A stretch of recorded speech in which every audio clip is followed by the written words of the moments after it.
I have started recording, and it is my honor to introduce the Reverend Mark Elsdon.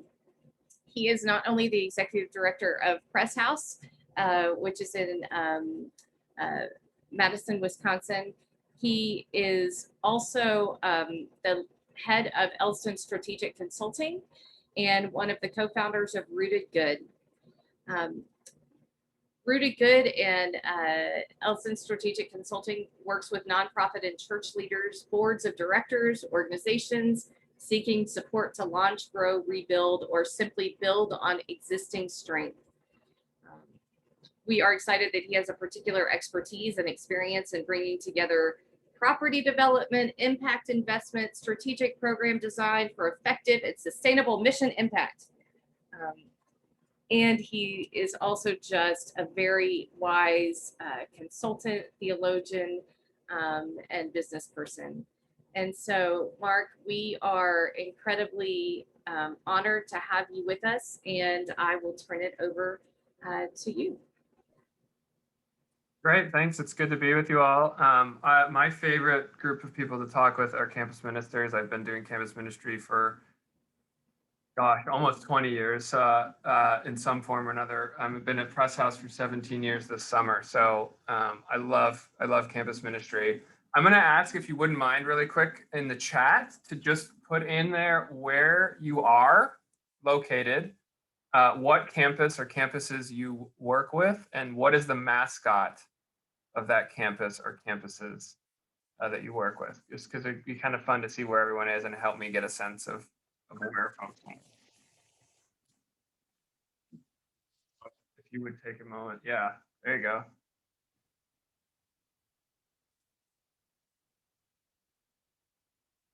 We got Virginia Tech, Dallas. Oh, Michigan State. Nice. All right. Virginia, Callister, Delaware, Missouri, North Carolina. Nice. All over the place. What's the weirdest mascot? Anyone have a really bizarre one that they want to throw out there? Tell us about real quick.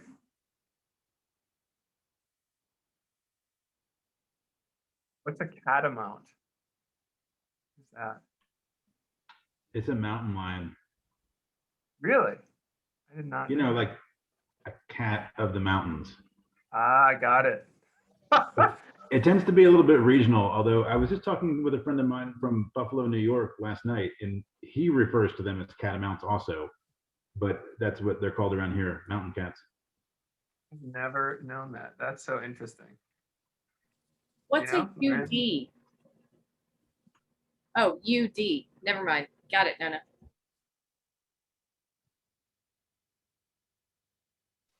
Yeah, everything has UD in it, so. Sarah, you work at all these campuses? Or are these all the ones just near you? That's a lot of campuses. No, these are all the ones that I work with. Oh my goodness. Wow. Occasionally we have students from other campuses as well. Oh my goodness. That's pretty incredible. And you're on this call. All right. They're all done. They're gone. They're gone. Yeah, right. It's summer, right? Yeah, our campus is super quiet right now too. I don't know about yours, but the quietest time of year for us is the Christmas little window, and then like right now in May before summer school starts and such. So, well, good. We're going to talk about, actually, Jenny, can you just remind me how much time we have, just so I know, make sure I'm on that. We have officially until 2:15 your time. No, Eastern time. Yeah, your time, right? 1:15 my time. Yeah. Okay. So about an hour. Great. So feel free to jump in with things in the chat, questions or whatever as we go. I'm totally fine with that. Not going to make this super formal. So as Jenny said, I'm a campus. I have two roles now. I'm a campus minister in one role. I'm actually now mostly the executive director of our ministry, and then my spouse Erica Liu is the pastor, and then we have an associate director for campus ministry who do the primary campus ministry work. And then I'm also a founder of Rooted Good, which works kind of nationally to support social impact organizations of all kinds doing their work. And so this summer, as I understand it, you guys are going to have this opportunity, or we all really, to participate in these sessions around sort of nonprofit management, or what you might call kind of the business management of campus ministry. And I'm a huge believer in the importance of this stuff, partly because of my own experience. So I came to Press House in 2004, right out of seminary, with my spouse, Erica. And I'll talk a little bit more in a few minutes about kind of what the situation was like and so on. But one of the things that was really impressed upon us by our board of directors, and you might have heard this, was that they wanted us to, do ministry, sort of love on students, to use that kind of cliched term that's out there. And we were specifically told not to worry about fundraising, and not to worry about anything besides just caring for students, which of course was absolutely ridiculous and absurd. And within like 5 minutes of arriving, we realized was totally nonsense and not going to happen. So the first week I was on the job, I had to literally build a desk. Like, I didn't have a desk. I had to order a desk and put it together with my own tools from home in my office to have somewhere to sit. We didn't have internet access. We didn't have a phone system. It turned out I had to do a lot of fundraising, not even just a little bit, but a whole bunch.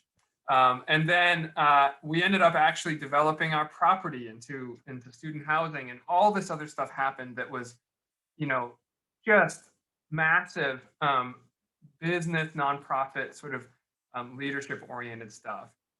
Board development was a big issue, as you might imagine. If the board told us at the beginning we didn't have to worry about those things, and it turns out that in fact we actually did. So I'm a huge believer, though, in the importance of doing that work, and doing that work well, and recognizing that for many campus ministries, that's like really core, important work that makes the rest of everything else happen. So a couple analogies I like to use. One is the kind of the business of what we do is a skeleton of the body that allows us to put the flesh on it, right? So if we're going to do ministry with students and care for students, it can't happen if we don't have sustainable funding sources and models. It can't happen if we don't have a board or some sort of structure that works, right? It can't happen if we don't have the policies and the staff teams or whatever it is that we need to make it all happen.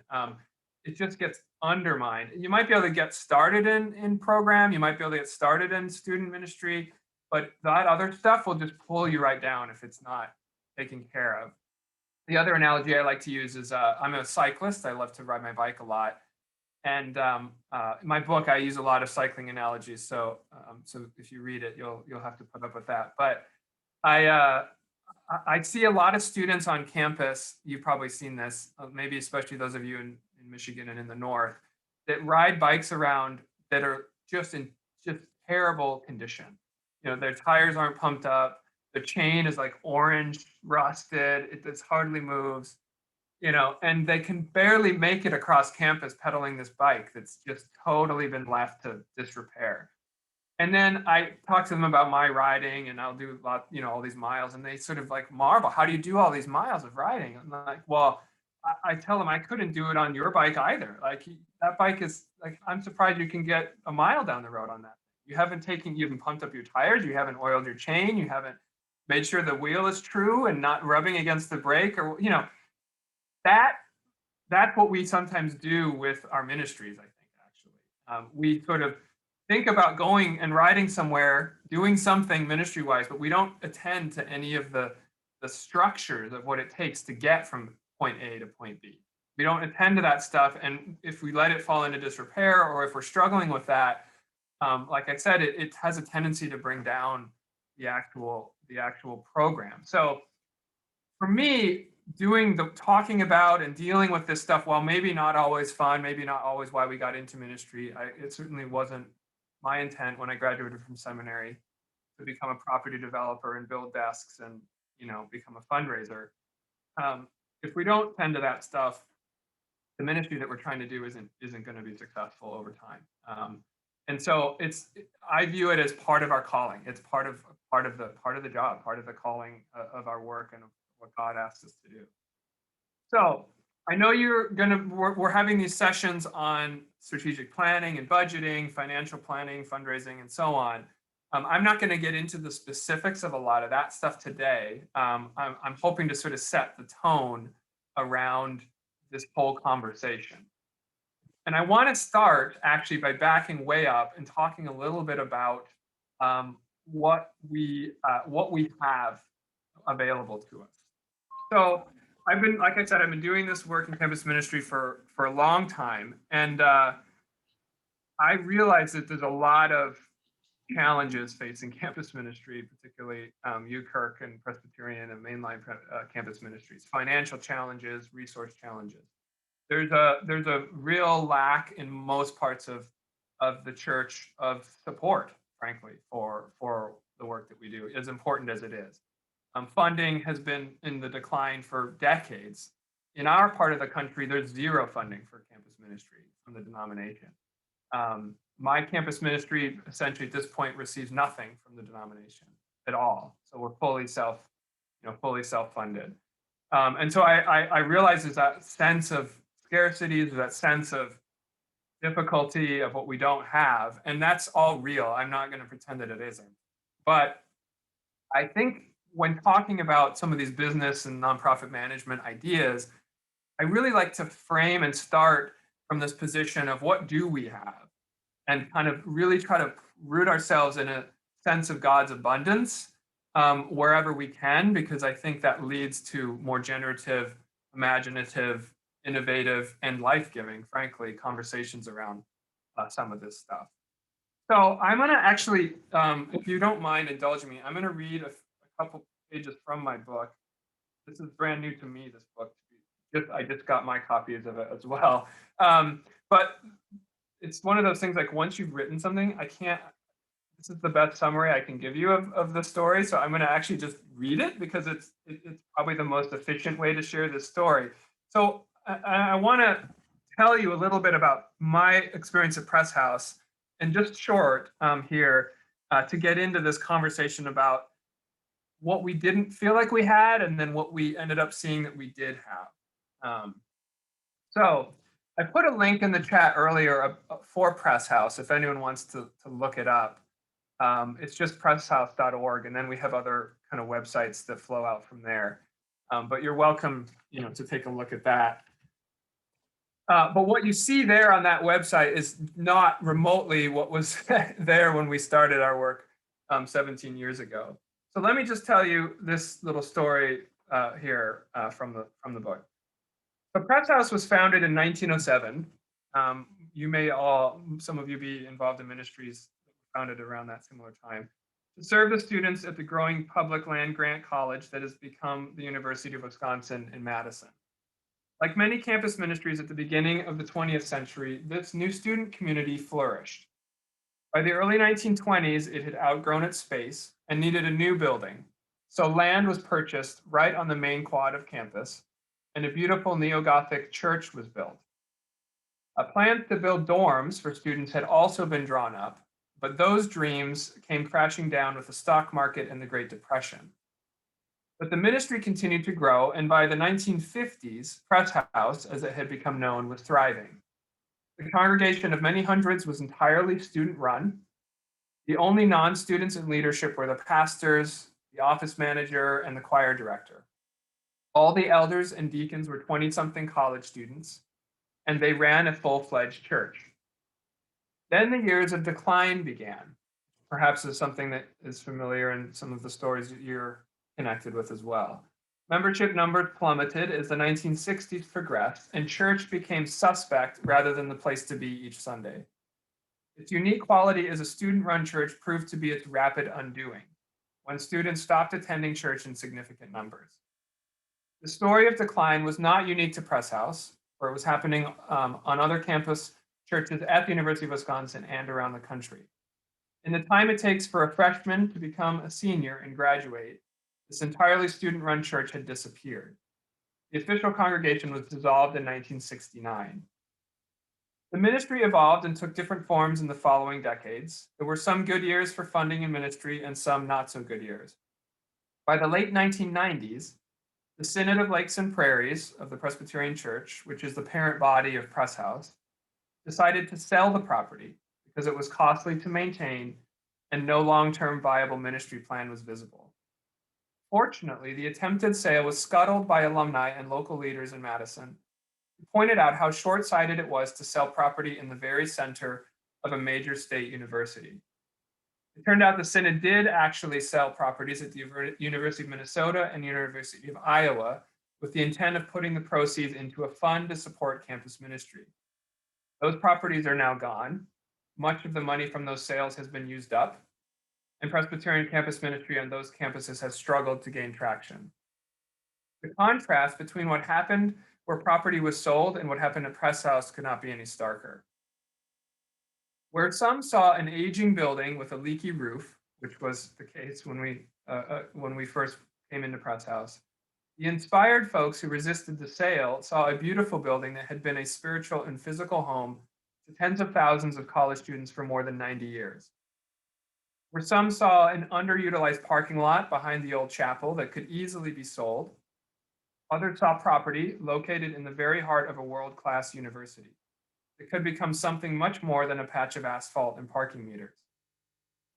Where some saw a struggling program and uncertainty about how to serve students, others saw a legacy of God's Spirit at work in and through Press House that was ripe for resurrection. So when my spouse, Erica, and I stood on the main quad of the University of Wisconsin and looked up at the empty, somewhat dilapidated building, wondering if we should move across the country to a state we'd never even visited. So, Ginny, I didn't know where Wisconsin was either before we came here. I gave you a hard time about that earlier, but we were in the same boat. Well, when we stood there on that quad, we said, well, I guess they have something at this old building. And I draw that phrase from Mike Mather's book. I don't know if you all are familiar with this. This is a good one, which sort of roots us in this idea of what there is present in our communities. I recommend this one. I found that often in the church, we get stuck on this phrase, we can't do anything with what we don't have. We don't have enough people. We don't have enough energy. We don't have enough money. That last one especially. We don't have as much of those things as we once did in some areas of the church, but we do have something, lots of somethings actually. And imagining abundance, which is to borrow from another book, which I recommend. This is a Catholic author here. Imagining abundance is a far more exciting, effective, truthful, and dare I say, faithful approach to take. We do have something. And I want to encourage everyone to root these conversations in nonprofit management and campus ministry, business management in that idea of that we do have something. And what is it that we have? So I want to talk a little bit about some of the things that we found that we had in the end at Press House. One of them, of course, was property, which was something I'll come back to that later. I'm going to set that aside because that was a big part of what we ended up doing. But another was history and legacy and spirit. And I imagine every one of you can tell stories about the kind of spirit and legacy of the campus ministry or campuses, at least, where you work. Sometimes I find myself over the years just standing in our chapel, at night, usually, often after a disappointing program might have happened. So not as many students showed up as we had hoped, or it didn't go like we had planned. And standing there and just sort of reflecting, meditating, soaking in on the history, the legacy of all the people that had come through that place over decades and decades and decades. The previous campus ministers and pastors that had been there, the previous boards and donors and students and students that were now in their 90s who I had met over the years, and thinking about how they had met 40, 50, 60 years earlier in that space. And just sort of rooting in that sense of there is some Spirit of God here present. And I'm a part of this legacy ministry and of mission and of God's work on the campus that goes way beyond me and way beyond the events of this evening or the events of this week or even of this year. And so that has fed me over the years to sort of think about that and what is there and what has been there long before me and what will be there long after me. Sometimes that helps me too, to think about what will be there long after me as a way of sort of rooting myself. Related to that, alumni and donors I found to be incredible resources. You know, I'm assuming that will come up in conversations about fundraising, right? But we have been blessed to know some really amazing people. I'm currently in the process of raising about $120,000 to restore our tower. We have to do a major restoration and repair of our tower at Press House. And I've had alumni in the last week give $10, and I had an alum give $60,000 to this project, who had never given at that level before. And it's just incredible sometimes what will come out of those conversations, what will come out of those people and of this legacy and history and their connection that goes far beyond anything I can even understand or imagine. One of the other things that I like to think about as a resource we have is the university around us. So, you know, our posture as a campus ministry has always been to really try to connect with and embrace what's going on, what God is doing on the campus that we are at, not to sort of set ourselves over and against the campus. There's some incredible stuff happening on university campuses, learning, research, young minds being transformed. And we don't have to be the ones doing all of it, but we can celebrate it when we see it, right? And we can celebrate the ways that God is at work in the lives of students, in the lives of faculty, in the towns that we're connected to or in, or just even in the, you know, the environment of the university. To me, the university is in and of itself an enormous resource, an enormous gift, an enormous place where God is at work. And there's an enormous abundance there. Another sort of something that we have that I think is really interesting and challenging, but also interesting, is a chance to rebuild every year. So I'm sure you feel, if you're like me, that just exhaustion of the constant turnover of students in campus ministry. You know, you might get student leaders, you train them, you kind of pour into them, you build them up, you have them for a year or two, and then they graduate. My favorite and least favorite time of every year is May, when our students graduate. It's so wonderful to think about how far they've come, to send them off into the world to do great things, and then to think, oh, good Lord, we're gonna have to do this all over again in the fall. We don't have anybody for next fall. And for us, I don't know about you, but this COVID year has been extraordinarily difficult in some aspects of our campus ministry. We had very hard time reaching new students, vastly lower numbers of new students that we connected with than we normally would have because of the limits on what happened. Our campus was essentially shut down the whole year. And so next year is going to be tough, really tough. And the next few years, actually, because of the sort of knock-on effect of this past year. However, the flip side is there's always a chance to do things over again. There's always a new class coming in, and they don't know what happened in the past. They don't know what didn't work or did work. There's always a chance to reinvent. There's also the big advantage that traditional congregations don't have in some cases, that these students eventually leave. So the really annoying one that's just driving you crazy, you just wait them out. I mean, they're going to leave, they're going to graduate. And so, again, let's celebrate what we've got, right? There's a lot of downsides, there's a lot of difficulties, there's a lot that we don't have, but there's also some great things that we do have. There's opportunity to innovate, there's opportunity to try it again. If it didn't work one year, well, there's no reason why it can't work the next year, because every year is new, every class is new, there's so much opportunity for reinvention. Doing things differently and innovatively is much, much more feasible in a campus ministry setting than it is in other settings. And then finally, students themselves. I mean, you know this, like there's just incredible abundance in the students themselves. I'm always amazed by the sophistication of some of their thinking, the open-mindedness of a lot of the students I work with, at least, the sense of the world that they have that is so much richer and deeper than my own was remotely at that age or even now. The gifts that they bring is just remarkable. And so, related to this question of sort of turnover, one of our challenges every year, we have a music team, and we think, what the heck?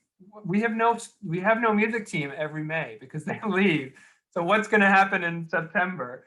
And then some years you just never know what you're going to get.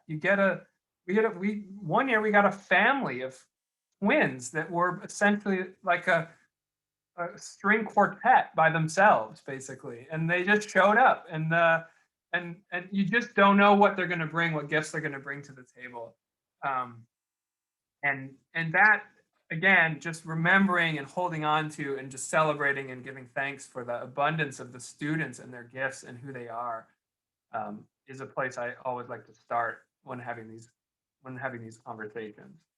So I want to pause for a minute and actually ask if everyone would be willing to put in the chat one thing that you have in your campus ministry, one something that you have. And if ideally you can think of something different than the examples I just gave, or some sort of specific version of the examples I gave.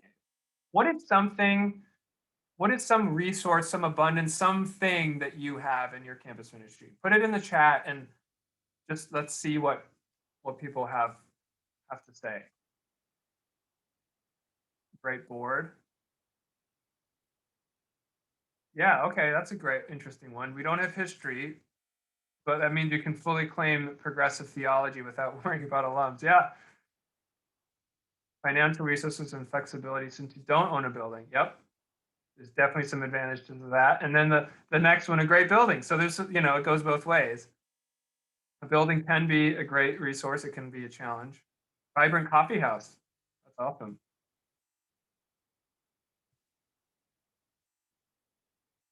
Extreme flexibility on multiple campuses and no building. Yeah, that was a lot of campuses, Sarah, it looked like. Ability to constantly innovate. Yes. Good relationships with other religious leaders. I love that. That's fantastic. That is not always the case, nor always easy to cultivate. That's a great example of an asset. A coffee shop that is open and known as a safe space. That's fantastic. Yep. Another example here, yeah, sharing space with the Muslim Life program. That's really neat too. Committed and talented leaders for next year. Yeah, celebrate that. If you have it, celebrate it. Give thanks for it. That's excellent. Students passionate about for social justice. Yep. Yeah, I think one of the things that, I don't know what your campuses are like, but in ours, there's a lot of campus ministries. I mean, on a big school like ours, there's a lot of them.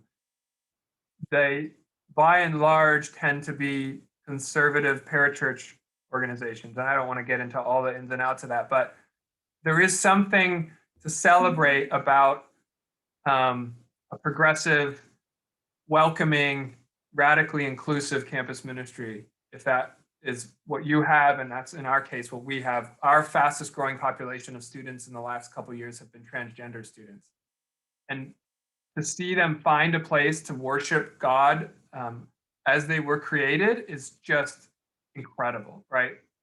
These are often students who have never in their life found a place to worship and be welcomed into God's presence in a community for who they actually were created to be. And when that happens for them, it's just amazing. Alum and churchgoers who wish they had had a Presbyterian campus ministry. That's a good one too. Yeah, I see that. We get that sometimes too. Oh, I wish that had been there when I was a student, or I wish that had been there when my kid was a student. I bet their kid probably wouldn't have come, but whatever. The idea that that's good. That's good. I mean, let's draw strength from wherever we can find it, right? These are great examples. I love it. I love rooting these conversations in what we do have.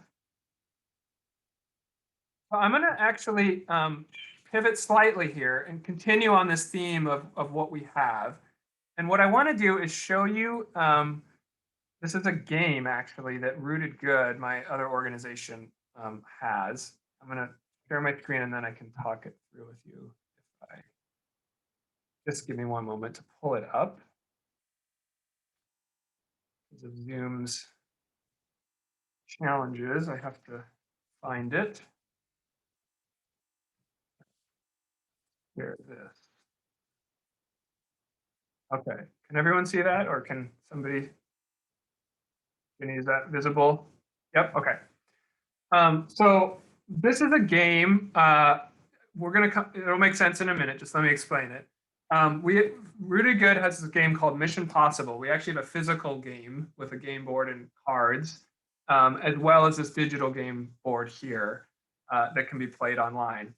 And we're not going to play this whole game, but I want to use it to do just a simple exercise together. So this game is designed to teach design thinking, actually, and innovation, and to help groups learn how to do design thinking in about an hour and a half or 2 hours playing a game. It's super effective in that. It's very fun. It can be used with groups from the sizes of 5 to 100, either in person or online. And if you want to know more about that, I can put it in the chat when we're done here showing it to you.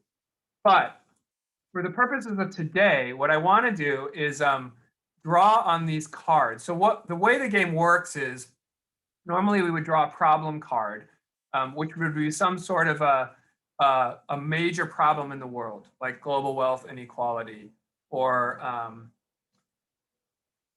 domestic violence or some other major problem. And then we work through this whole process to solve that problem. We're not gonna do that today, but what I do want to do is draw on some of these resource cards and give us an opportunity to play a little bit of a game with that.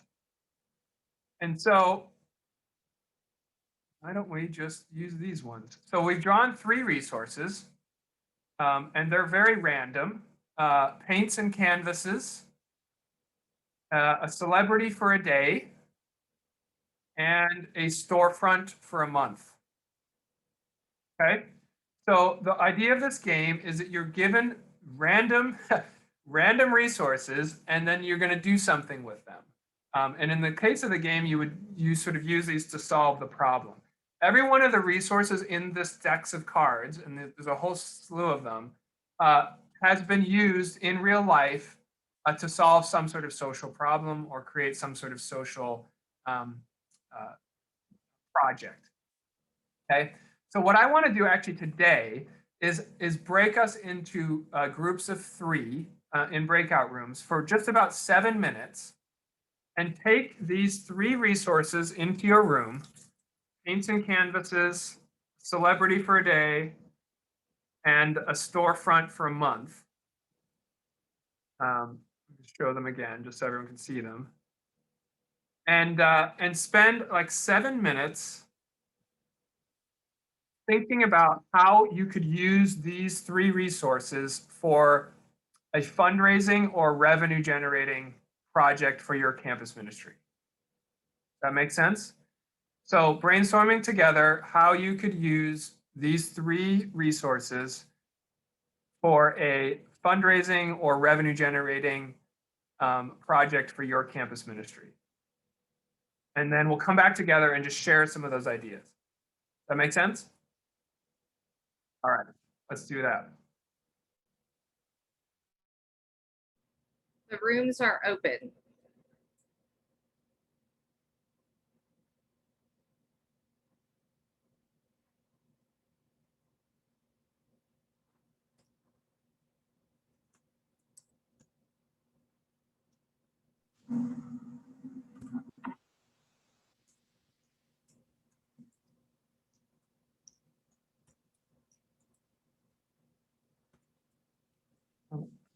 Do I have control of?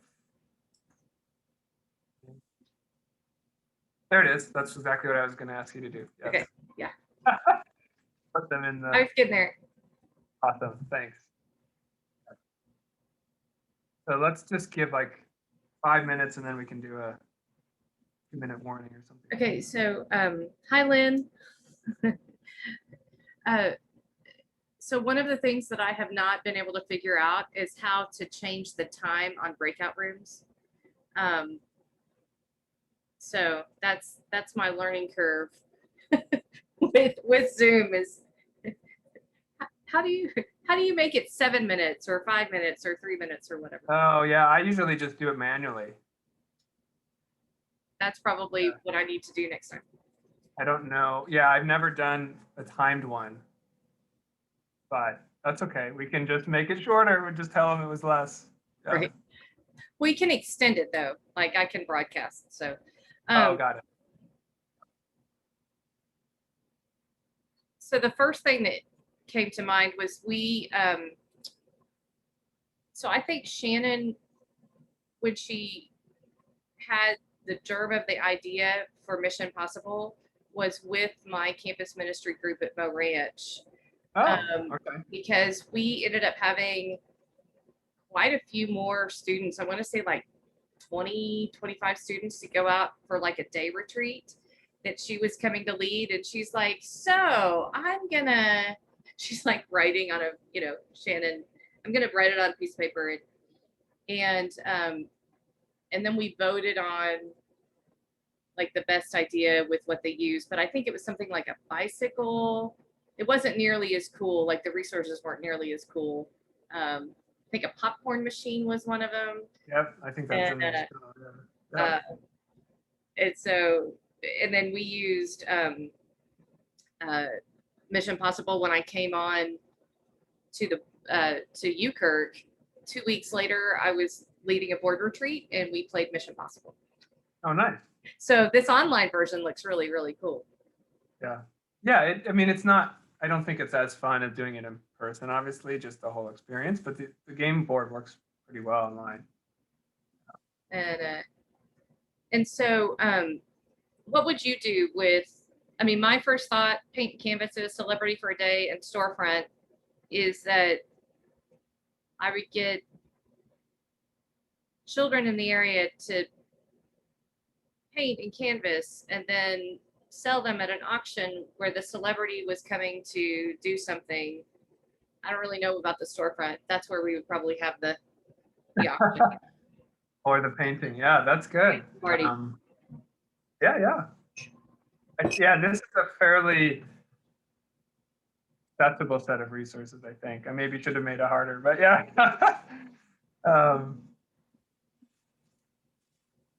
Yeah, I mean, obviously doing the whole process works better, but I just wanted to get people thinking about their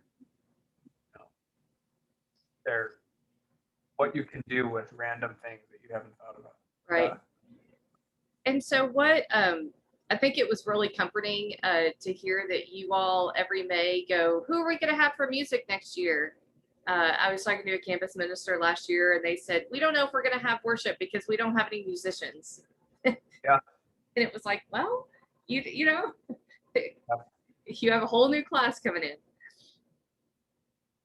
Yeah, I mean, I think music is one of the things we recruit for first every fall.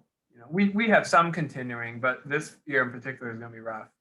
Yeah, and some years are worse than others. So it says that they have 13 seconds. I'm wondering if we want to give them an extra 2 minutes, or do we just? Yeah, that's sure if you can. Yeah.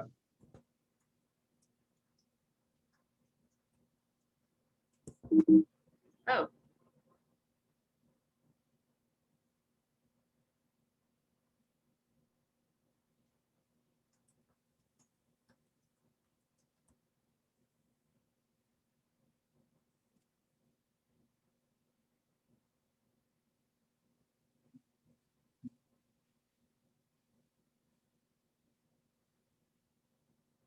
What are the afternoon? What are the rest of the sessions? The rest of this afternoon?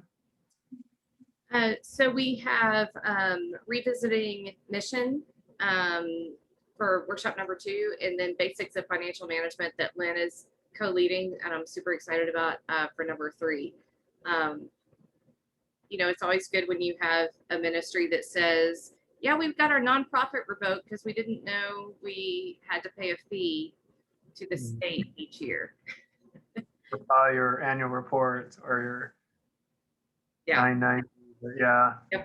Yep. I just did my 990, sent in my 990 time for 2020. Yeah. That's a very interesting thing. I think that pastors should have to do that. Yeah, churches don't have to, right? Churches are exempt, right?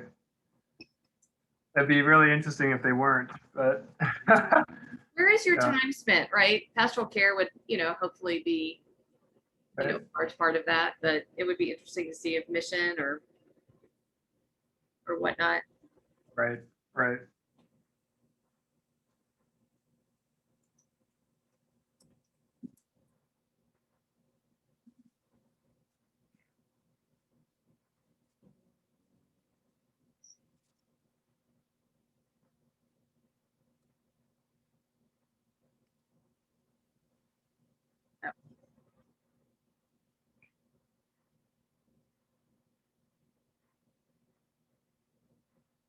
So the breakout rooms will close in 51 seconds.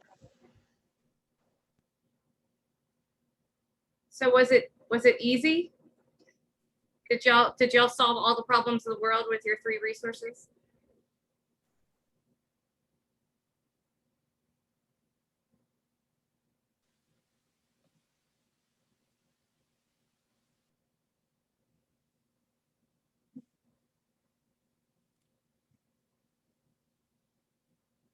People still coming back. There we go.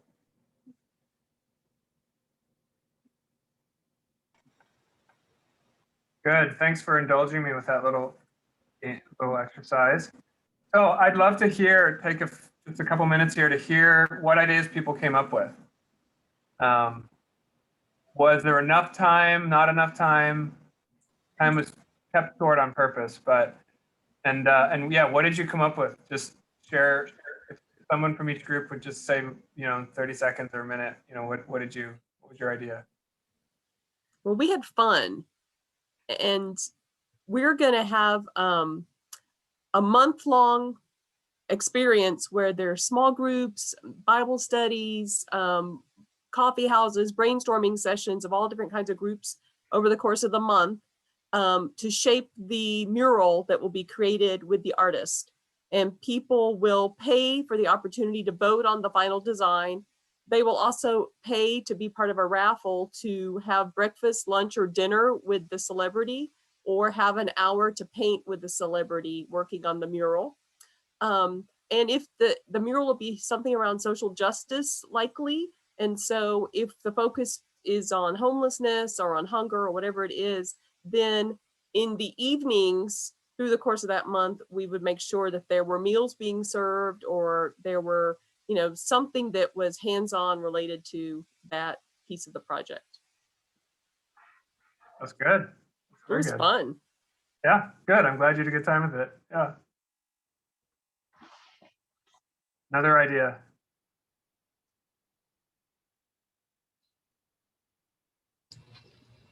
Elizabeth and I were in a group, and we were laughing when you started talking, Nona, because our idea had nothing to do with church at all. So apologies. We wanted to do use the storefront as a month-long art gallery. And so at the beginning of the month, we would have a paint night. And so people would do painting projects all together, and then they would be on display in the gallery. And so, and then at some point we would have a gallery opening or like fundraising event in which people could come and purchase the art. So we didn't know that we had 2 options for where to stick our celebrity in this, and it would depend on who the celebrity was. Does the celebrity come and paint with the other artists at the beginning, and then their work would be hung in the gallery and sold? Or do we have a celebrity that shows up who's a very personable celebrity who could get the money and get the money raised at the actual event of the opening. And then I suppose if we stuck ministry things in there, we could just do things in the art gallery space with the community, like worship or Bible studies or whatever. But that was Elizabeth's and my idea. That's great. I don't know what your experience with students has been, but in the last few years, we've had a lot of desire for crafty things. So we actually have paint nights that our students have organized on the patio. And they did them. That was one of the few things that they were able to keep doing during the COVID year. And then one of our groups that has been most successful in the past 2 or 3 years has been a knitting group. And they get together and they knit every week. And they were doing that in person, and then they were knitting on Zoom over the whole last year. I don't think we'd be selling any of their creations for any money, but it was fun for the group to get together. Yeah. Yeah, so it looks like, yeah, Elizabeth, you do that too. That's pretty great. Any others? How many more do we have? 1 or 2, probably? 2 more? So ours was, or one of the ideas was more similar to Sarah's. We were not thinking churchy either. But maybe have that paint night led by the celebrity so that that could be the fundraising event, and people pay to get their canvas and paint and have like a BYO night that the celebrity leads everybody in the painting. Was one idea. Or because we were still trying to figure out the space, which would probably then have an art gallery kind of space, or do you use the space in some way leading up to that event at the end? That's good. Yep, good. Is there one more? Yeah, we're the last group, I think. Our idea was super similar, but we thought maybe we would give the canvases and the paint out ahead of time to students, and then invite them to reflect on a theme or an issue or something in their life that felt meaningful, and then create an auction with the artwork. And we also thought about like the wine nights where people paint and all create the same image, using the storefront to host that. So, yep. Excellent. That's great. Huh. Well, that's good. Good job. And I'll put in the chat just a link to the information about that game if you have any interest in it. It's actually fun to play with students, but and there's loads of different resources. There's glass jars, there's trampolines, there's all kinds of random stuff. Sometimes money shows up, sometimes not. But the idea is basically to sort of get in that mindset of what do we have available to us and what can we use it for, and how do we think kind of creatively about using it. So I want to return in the rest of our time here to a little bit more celebrity could do characters. That's great. I want to return to a little bit more discussion about money specifically. And so in addition to having an MDiv, I have an MBA as well. And so I actually think quite a bit about this intersection of money and mission and money and impact. And that's a lot of what my book is about. But I want to talk a little bit sort of about financial resources. Sometimes in campus ministry, I think we think primarily about money coming from kind of the denomination, which, as I noted, in many cases is no longer the case, or perhaps in fundraising, either from churches, partner churches, which may or may not be the case because often they're struggling too, or donors, individual donors, or maybe grants, which is also a lot of work, right? Fundraising is a lot of work to do that. Those are all good sources of income, but I always like to think about the whole portfolio of where revenue comes from. And there's kind of 3 core sources of revenue for a nonprofit organization. Contributed income, which would be money raised, right? So contributed income would be donor money, grant money. That's basically money given to the organization. Earned income, which would be money based on sales of some kind, selling something, renting something perhaps. All of that would be earned income. And then in some cases, some of us might have investment income. So revenue that comes as a result of an endowment that comes from investment returns, basically. That's essentially the options, and pretty much everything falls into one of those three buckets. Most of the time in campus ministry, we're talking primarily about contributed income, secondarily perhaps about earned income, and then maybe if we are lucky to have endowment funds, investment income. Another interesting book that you might find helpful in your work, it's not religious at all, is Kathleen Janis's book, Social Startup Success. And she talks a lot about starting nonprofits, but I actually think there's a whole lot in here that's useful just in general for social impact organizations and nonprofits. And she talks a lot about different revenue sources and so on. There's a theory in kind of an accepted principle in nonprofit financial business management that you need a diversity of revenue sources for a nonprofit to be sustainable and successful, right? Sort of like a pie, and there's different pieces of the pie, and maybe a quarter of the pie is from rental income, and a quarter of it's from contributed income from donors, and then another quarter is from grants, and so on and so forth, right? And you kind of put the whole thing together, and that's how it works. And to some extent, that is true, and I think it's probably a good place to start when thinking about the whole portfolio of revenue for a nonprofit and for a campus ministry. Where is it all coming from, and how can we either grow the pieces of the pie that we already have or add new ones to the mix? Kathleen makes an interesting point that nonprofits that find long-term sustainability, especially if they get a bit larger, actually end up generally focusing on one core revenue stream, and then maybe having some auxiliary ones around it. And that's partly because we can't do everything, and we certainly can't do everything well. There's core competencies that go along with the various aspects of raising revenue, right? So doing sales is very different than raising money, actually. Being involved in managing rental property successfully is very, very different than applying for a grant from a foundation and then managing that grant. The skills associated with that, the work associated with that, the process, all of that. So to expect that a campus ministry, campus minister, board even can manage all of these possibilities and do them all really well is just not realistic, right? It isn't possible to do them all over time necessarily very well. So the idea of sort of focusing in a particular area over time on one or two where we get good at those is perhaps something helpful to think about.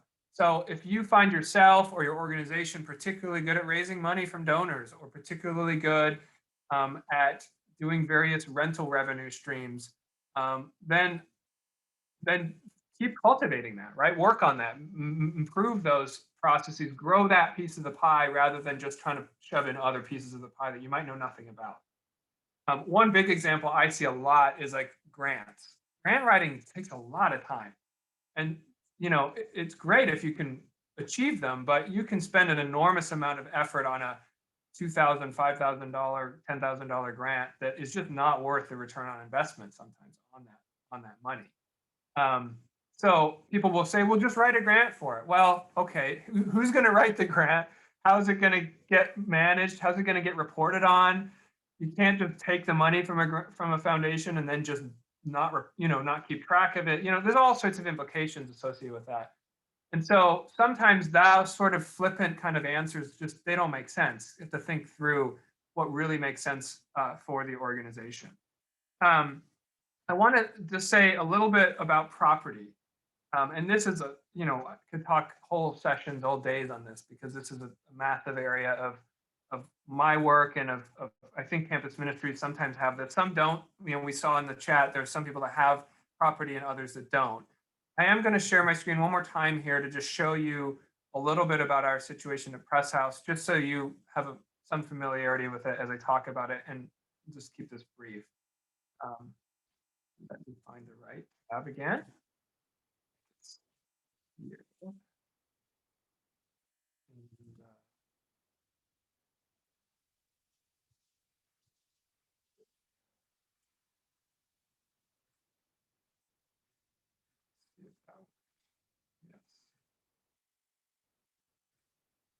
Okay, so this is the back. This image is the back of our chapel building about 15 years ago, I guess, 2006. And where you see the kind of construction beginning is where I used to park my car. That was a parking lot. And that had sat there for a long, long time. And when I read earlier from my book, I sort of talked about this, that we had this empty parking lot. And that chapel building is a hole up there near the chimney area where the roof was leaking and things were not in great shape. Then over a couple year period, we evaluated this idea of building student housing, which is something that I think you might have come across this idea in campus ministry. It comes up sometimes on a small scale, sometimes on a larger scale. And I'm not going to get into too much detail about that today, just for time. If you want to learn more about it or talk more about it, happy to do that at another point. But I am going to just show you, this is now what's on that spot. This is our Press House apartment building. This building was built in 2006, opened in 2007. And then we renovated the church next to it, the historic building next to it. It's right in the heart of the campus. These are drone shots from literally right on the main quad of the university. There are two buildings again from above. About 235 students in a typical year live in that building, and it has transformed our ministry and as you might imagine, transformed our finances. But this was an example of taking a very underutilized plain old parking lot that was sort of like, what is that? It's not really anything useful, and utterly transforming our organization with it. So here's a picture of the building from the front. And Press House is now a few different entities, all under sort of our umbrella of what we do.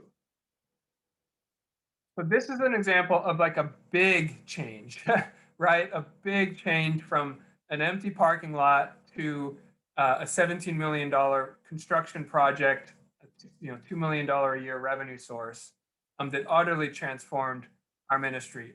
And again, not everyone should do this. This is not the answer for all situations. Every situation is very specific and unique. And I'm happy to talk more if folks want to know more about the details of it. But it's an example of looking at what did we have or sort of felt like we didn't have, and then how could we transform that into something both useful for the ministry and for the finances. I put some pictures of students in here just because the whole point of this is student ministry. It's not property development. It's not making money, at least not for me. It's all about serving students. And so these are just some great images of some folks that I've gotten the pleasure to know over the years. I want to go back briefly though here and note another little small sort of sub-example of using extra unutilized assets, so to speak, and that is a cell phone tower. I don't know if any of you have experimented with this, but we had an organization, US Cellular, come to us and say, we really need a cell phone, not really a tower, I don't even know what you call it, a cell phone station, a point, access point in this part of campus, and we'd like to put it on the roof of this building. So after we had built this building. And so we now actually lease a portion of the roof and a little bit of space in our basement to US Cellular to fund, to them to provide cell service in this part of campus. And it provides about $30,000 a year in revenue for us. And we do nothing other than have to renegotiate that lease every few years. And that's it. Like it just sits there and makes money for us. We're not in the business of cell phone service. It's not our purpose to provide 5 bars of service, but it's been really beneficial. It covers significant costs associated with other aspects of our organization that we otherwise wouldn't be able to afford. So that's going to lead me to the final thing I want to share with you, the final couple things I want to share with you today. One is this example of how we funded what we did at Press House Apartments. So the Synod of Lakes and Prairies, which I spoke to you about out of my book, actually was going to sell our property, but in the end has made an investment out of their endowment into us. So they had a $10 million endowment, and about 10 years ago, they took a quarter of it out of the stock market, and they actually invested it in our property. And so it's a portion of our financing for our housing facility. And then we pay a return on that investment back to the Synod in the form of payments on a loan, essentially, but it could have taken any number of formats. And then they use the return we pay them back for their programming. So we get the capital we needed to build this project or to maintain this project. And then they actually get a return on that investment, which they use for their programming, and we use their money to continue to do our ministry. It's pretty remarkable partnership. And I share this because we might have in our own campus ministries a great lack of this sort of resource, right? Where are we coming up with $2.5 million? Where are we coming up with multi-million dollars or even smaller amounts, much smaller amounts? We might not have a lot, but the church at large has a lot. There is actually a lot of money and investment in property in the Presbyterian Church and in lots of other places in the church at large. I went to Princeton Seminary. Princeton has $1 billion endowment. Billion with a B, $1 billion endowment. You know, the Interfaith Coalition on Corporate Responsibility oversees or has members that manage $4 trillion of religious money in investments around the world. There is a lot of money there. And so while we might ourselves feel like we're kind of broke, in the end, the church is not actually. And one of the things we have to figure out how to do is find innovative ways to kind of crack open those resources and make them available. So I'm going to close with one final little tool, which maybe Jenny can put this link in the chat, and we're going to just sort of give this tool to you as a framework for thinking about how money and mission align when we're making these sort of business nonprofit decisions for campus ministry. We use this tool to chart the activities that we do as an organization and where they fall on this chart. Oops, sorry, wrong way. Items in box 1 over here are items, are activities that cost us money, have a positive impact. We're going to do them no matter what. Sunday worship, for example, for us, a Break with a Purpose service trip. These are things that, as you know, students are not putting enough money in any offering plate to fund Sunday worship. We would never ask them to. That would be ridiculous. So we have to fund that activity somewhere else. In our case, we partially fund it with the cell phone tower that we have over here in box 4. Fundraising sometimes falls in box 4. These are activities that are sort of generally neutral in terms of their primary mission impact, but that they generate money to do activities over in box 1. For a while, we actually leased some space to a Subway restaurant in the basement of our building. And that was in order to kind of generate some revenue to cover the cost of renovating the building. It was, I think, largely neutral. Mixed feelings maybe about Subway in certain levels, but we weren't really in the business of providing sandwiches on campus, but it provided a lot of revenue for our activity. Over time, we ended up moving them out and taking that space back over for our programming. But for a while, it was a super useful activity to generate revenue. The stuff that might fall down here in the bottom are things we want to think carefully about whether we actually want to continue doing them. Some examples would be investments in businesses that are counter to our mission. So weapons, for example, would be a good example for us, that we've divested from weapons manufacturers. There's been discussion, of course, over the years around issues related to Israel and Palestine and investment, fossil fuel investment. Those are all really important questions to think through as an organization.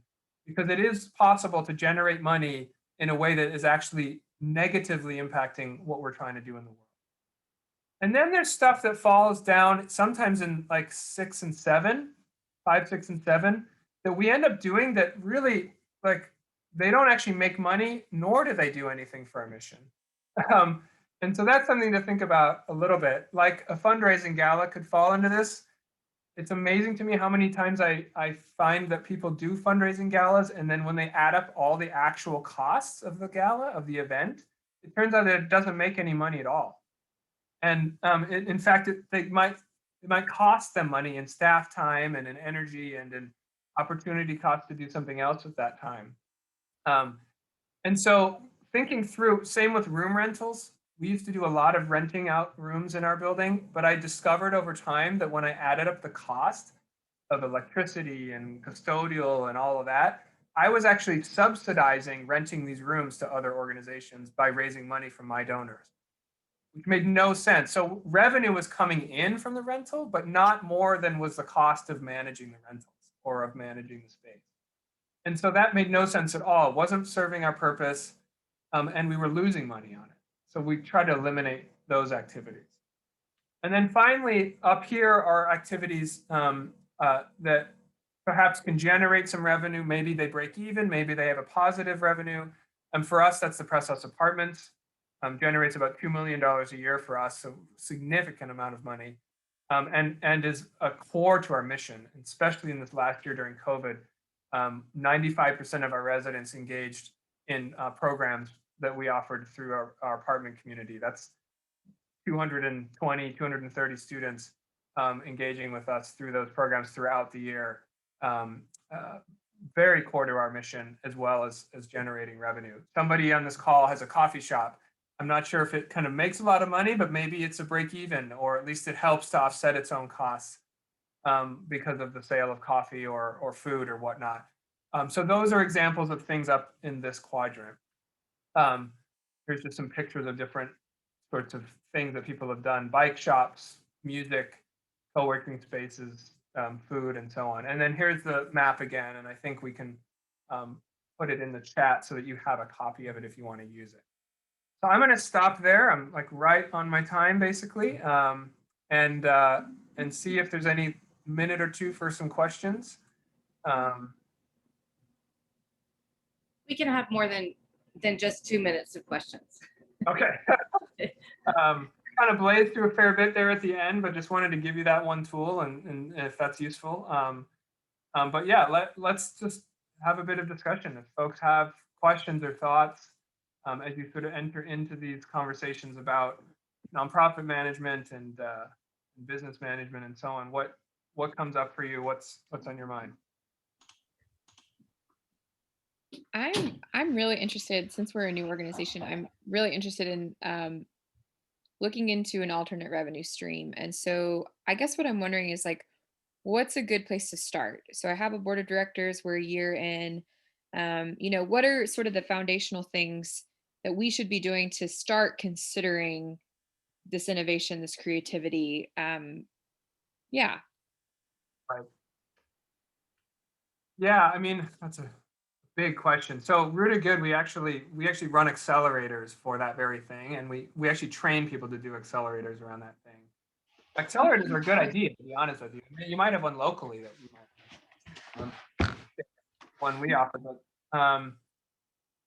I guess if I were to boil it down, to me, it's a matter of aligning some sort of need, some sort of mission need that's there in the community or amongst your students. Ideally, it's as closely aligned with who you're trying to serve as possible. Because you can find ways to generate revenue that are interesting, but they're really not tied to what you do. And that's maybe okay, but what ends up happening is so much energy goes into that you then really draw away from the core purpose, right? So for me, it's a matter of aligning, like, what kind of need is there? What sorts of needs is there? What can you offer uniquely? Is also a good one to think about. Like, what can your organization uniquely offer? And often too, I think the church, we have this tendency to copy, and usually poorly copy, things that people are already doing. there's no need, you know, if somebody's doing it well, we don't need to copy it. So let's try other things we can uniquely offer. And then putting that together, it's a bit like the vocational discernment process of a person, right? I mean, it's sort of the Frederick Buechner idea of like, where's the greatest need and where is it we can meet that need? And then can we bring that and align that together in some way that then also generates revenue? Now that's, all of that has to kind of come together. And that's where these sort of accelerator processes are helpful. Yeah, Ginny asked, are there some good tools to discover the needs that are there? There are some ways to do that. I like to do a lot of surveying. I like to do a lot of conversing with people on campuses that know faculty. We recently launched a new program called Candid. It's a wellness program for students. And we did a lot of conversations with the health services folks and the counseling center to figure out what was missing and what was going on. Rooted Good does have a few tools out there. I think Ginny has it's in that, no, that's a different link, but there's some tools that I shared with her that maybe we can pass on to everyone. We have one called I Spy. It's based on the kids game, sort of the I Spy with my little eye. And you can use that to kind of go around and see what's out there in your community as just an exercise. You could use it with your board as an exercise to kind of think through. I guess if I were to boil it down, I'm a huge believer in trying to figure out as much as possible, where can you connect with mission? Like, what is it you're trying to do? What transformation are you trying to make in the lives of the students you're working with? And is there something you can do along those lines that serves them? You know, that sort of makes sense. Yeah, there's a lot to that. I mean, I don't want to do too self-promoting, but I do talk a lot about this in my book as well. So maybe Father Ginny to get you a copy or whatever, but yeah. Oh, you have it. Good. Okay. And you know, if you want to chat later, I'm happy to talk some more about it.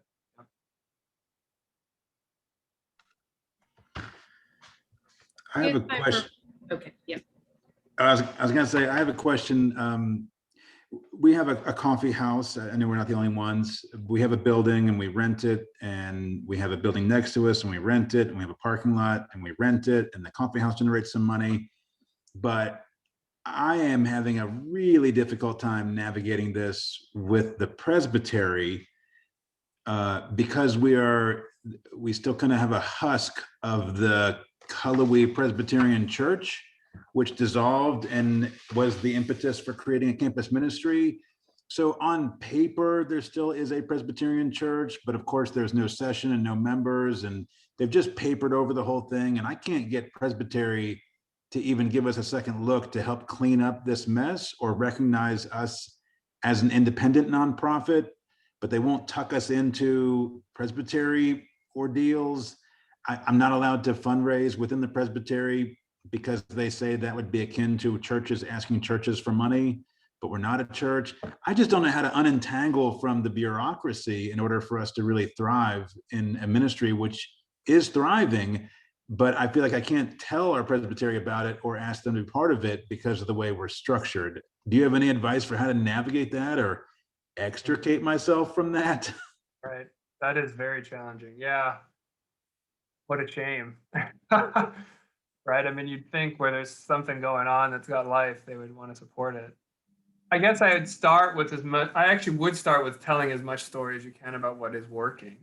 This isn't probably a great answer to this, but so that I told you that story about our synod investing in us after 10 years later after trying to sell it.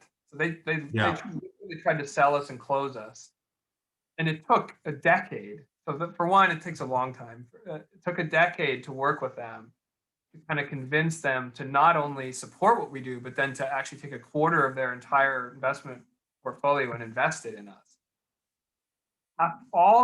So two things happened. One, I did a lot of financial kind of projections around it, like really gave them very rigorous, robust, this is what it looks like, here's the projections, this is what the business model is, which you might have going for you, right? Because you got a lot of that stuff. Because I find a lot of the Presbyterian structures are interested in that, right? They don't want to get entangled in something that's going to cost them something or whatever. So if you can show them its viability, that helps. But ultimately, in the end, it was the mission that convinced them. So It was the business was a necessary but not sufficient piece. They had to see that that was going to work, and that kind of you had a plan, or we had a plan for the kind of business structural part of it. That was necessary, but that wasn't what actually tipped them over to making a shift. It really was the telling of the stories of transformation in students' lives that was the key. That's what eventually led them to say, you know, yeah, there's some risk associated here still, even with all of the stuff described and explained, but we're going to take that risk because that's what we do. That's, I mean, what's the point of the church? Yeah. You know, it's not a super straightforward answer to your question, but I feel for you. That's hard. The other thing I might suggest just tactically is finding what kind of advocates you can find. You know, are there one or two advocates you can find that you can bring alongside? Either bring them on your board or sort of start an advisory board that's not a real board with the plan that it might become a board, but don't tell anyone that. Yeah. You know, I tend to think with the structures of our church a bit tactically, like what, you know, so have something in mind, but you don't have to explain at all what you have in mind, right? Here's where I think this is headed, this is where I want it to go, but maybe not be super, you know, be a little bit wily, I guess, in a good way about that stuff. Anyways, yeah, that's just off the top of my head, a few. Yeah, I appreciate that. That's very helpful. I'd actually love to send you, and anyone else on here, we are actually building a assessment tool around that map that I showed you, the money and mission. And it's a tool that allows you to plot your own activities on it. And if you're open to it, we're just giving it away for now, that assessment, to get people to try it and give us feedback so we can build an app basically for it. But I'd be interested in, no in particular, but anyone else too, if you have multiple revenue streams and you're open to trying it, I'll send it to you and you just do it. And it might give you actually then something to go to other people with to say, hey, look, this is our model. Yeah. You know. Yeah, I'd be very happy to try it. That having multiple streams of revenue has been good, but it's also made it very hard to kind of tell our story and communicate with the broader church, because they don't understand what we're doing, because what we're doing happens in different ways. And so it's been a harder story to tell for us than I thought it would be. So I just put my email in the chat, and because it's going to be hard for me to track everyone, if you would be willing to just drop me a quick email and you can just say, hey, I'd love to try your money mission assessment, I can respond to you later today or this week. I don't know, Ginny, how much time we have or what you, Well, I'm happy to chat if people want, or yeah, we have 6 minutes before our next one gets started, and I know that there are going to be 1,000 other questions that come up. I just was thinking, oh, what about this? And Noah, you may want to talk to this person, so I'll send you that email. But thank you so much. Before we get started with Maggie at 1:30 Central Time, if you need to get up and get a drink of water or a cup of coffee, feel free. Or you can stay, Mark, if you have just a couple more minutes. If people want to just ask you, that would be great. But thank you so much for this. I really have found, as we head, as somebody said, the beginning of the end of a pandemic, it's incredibly helpful to think about what we have as we head into this time, even as we acknowledge that it's, we're going to be rebuilding. But that's also exciting, and to think about how we align our mission and money. I think we're going to all be playing with these tools. Maybe we'll invite you back to help us, play the game at some point. Yeah, sure. Happy to. Yep. Thank you. So everyone get a cup of coffee if you want, and I will see you back in a couple of minutes. But if you want to continue to chat with Mark, feel free.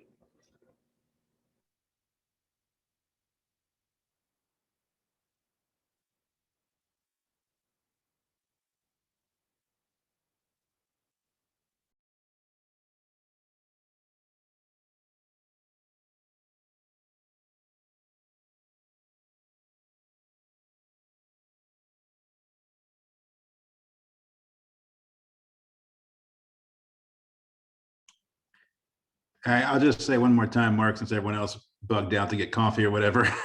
I appreciate the insight there, and the project that you're doing sounds really exciting.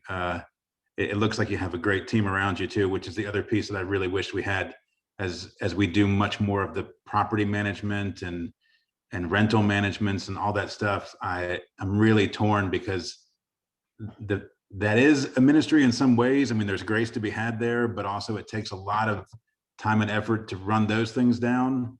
So, early on, I thought, how great, we don't have to do like all the fundraising stuff because we have these revenue streams, but it takes a lot to manage those revenue streams. And so I wish there was another person there to do some of the ministry or to do the revenue stream or to do whatever else. We're kind of short on a lot of things, but we're blessed in a lot of ways too. So yeah, I mean, just seeing what you're doing and hearing about it, it's inspiring. So thanks for sharing your story here. Yeah, sure. Yeah, you're absolutely right. It does. I mean, it's a lot of work, and it does take two reactions to that. One, things take a lot longer than people think.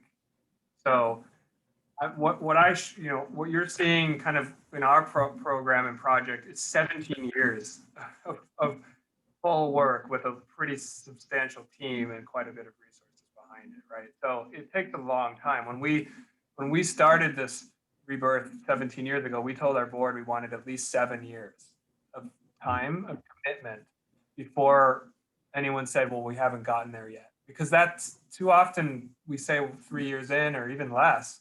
Yeah. And it was 7 years. It was basically 6 to 7 years before it was really kind of rolling. The other thing, very practically, that I found super helpful with regard to getting teams or help is I've found a lot of help from contract work and contract relationships with experts or businesses. So our housing, for example, now I don't know what your scale is. Ours is obviously pretty substantial size, but we contract that management out to a professional management company. We do all the programming, but they do the leasing, the maintenance, custodial, the legal issues, the eviction issues or not, all that. They do all that. They manage all the compliance with local laws, the returning security deposits. I mean, it's endless, that stuff. Right. And even with it smaller, even if it's not a huge, it's still like, and so that's a percentage of the revenue, basically. And you just that might be one way we do contract accounting, contract HR, and those are ways to like purchase what you need without having to hire a whole staff team, and you're buying like the expertise, and you have to pay for it, but if you have revenue, that's just part of the cost of doing the business, right? I mean, it's like if your water heater goes out, you got to buy a new water heater. So it's sort of the same idea. Like if you're managing a building, you got to somehow manage it, And it might be something to consider just hiring some help. On all that stuff from people that really know what they're doing. Yeah, we're kind of piecing it together. There's some things that I do and they want me to do or they need me to do because we can't afford somebody else. And there's some that we contract out. We do payroll through a payroll company now, and things like that. So I brought in a lot of those changes early on. I worked in outside of ministry, starting and building things. So I kind of brought some of that in, but some of that I just couldn't get them to let go of it because they just felt like this is the job. I mean, this is what you do. And so some days that means I'm the one walking through our parking lot, putting little slips under windshield wipers and saying, you're not supposed to be parking here. And that's something they want me to do, So we're just trying to balance that out now, and then also try and really chart that path forward. If we're having more expenses in order to keep the revenue where it is, then how do we substantiate that to, how do I substantiate it to the board? How do we substantiate it to the presbytery, who's kind of just letting us do all of this, but hasn't really clarified who's actually in charge of anything? So yeah, there's a lot of ambiguity around it that we're trying to sort through. So yeah, that's interesting. Yeah, time I think is what we need, and I appreciate you saying how long it took you. Well, I've done the same. I've done the parking slip ticketing. I mean, I've done all that. I fixed toilets with paper clips. I've, I mean, it's a long game away.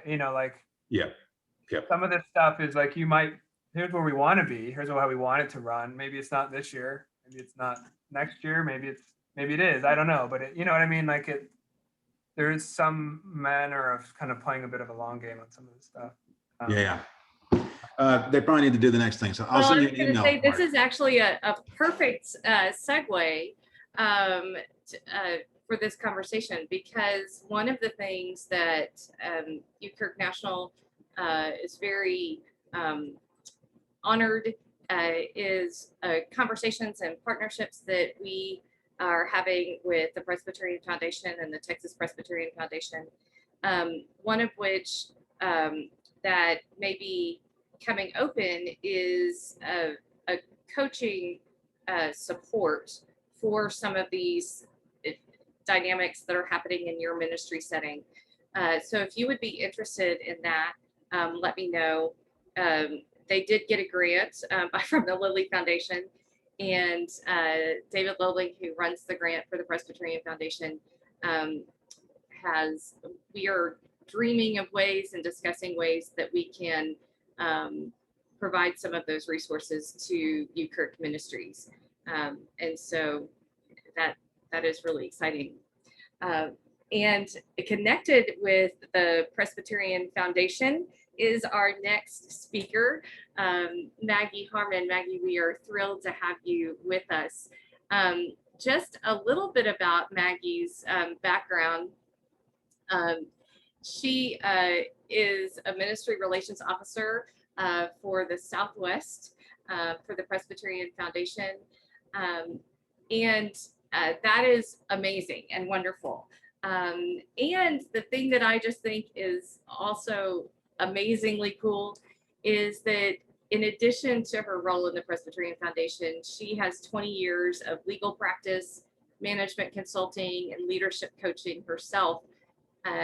She's also a certified Six Sigma Black Belt and has extensive training in social science-based organizational development, and has worked with Fortune 500 companies and congregations and presbyteries and so many ministries and entities to really help all of us think about our mission and what we're doing and why we're doing it, as well as our core purpose. And so Maggie, I don't know if there's anything else you would like me to say, but we are thrilled to have you with us and are just grateful for your time. Thank you, Jenny. Glad to be here. So I know we don't have a whole lot of time. I want to make sure that I'm making time for us to be able to have conversation as well. So what I'm going to do is just jump right in to my presentation. Oh, I need to be able to share. So as Jenny's getting that going, I'll just give you a little bit of background about what we're going to do in the time that I have. I'm going to spend some time talking about mission, core purpose, values, and how those things fit together, and understanding what it is that you're working to accomplish and why that's important to have as foundational understanding that you can both use internally, but also to communicate to others. My style is, if you have questions, please, raise your hand, and I'll be looking at the screen, and we can talk about that, as I go through. But I will also make sure that I leave some time at the end. And we are going to do a couple exercises that I'll invite you to participate in, just to give you an example of what this might look like as you're building some of this for your own ministry. So if you have a pen and paper, that would be helpful. All right, I think we're good.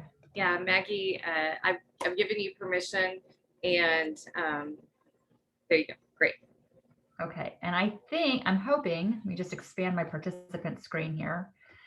Everyone should be able to see a screen that says Understanding Mission for Effective Ministry.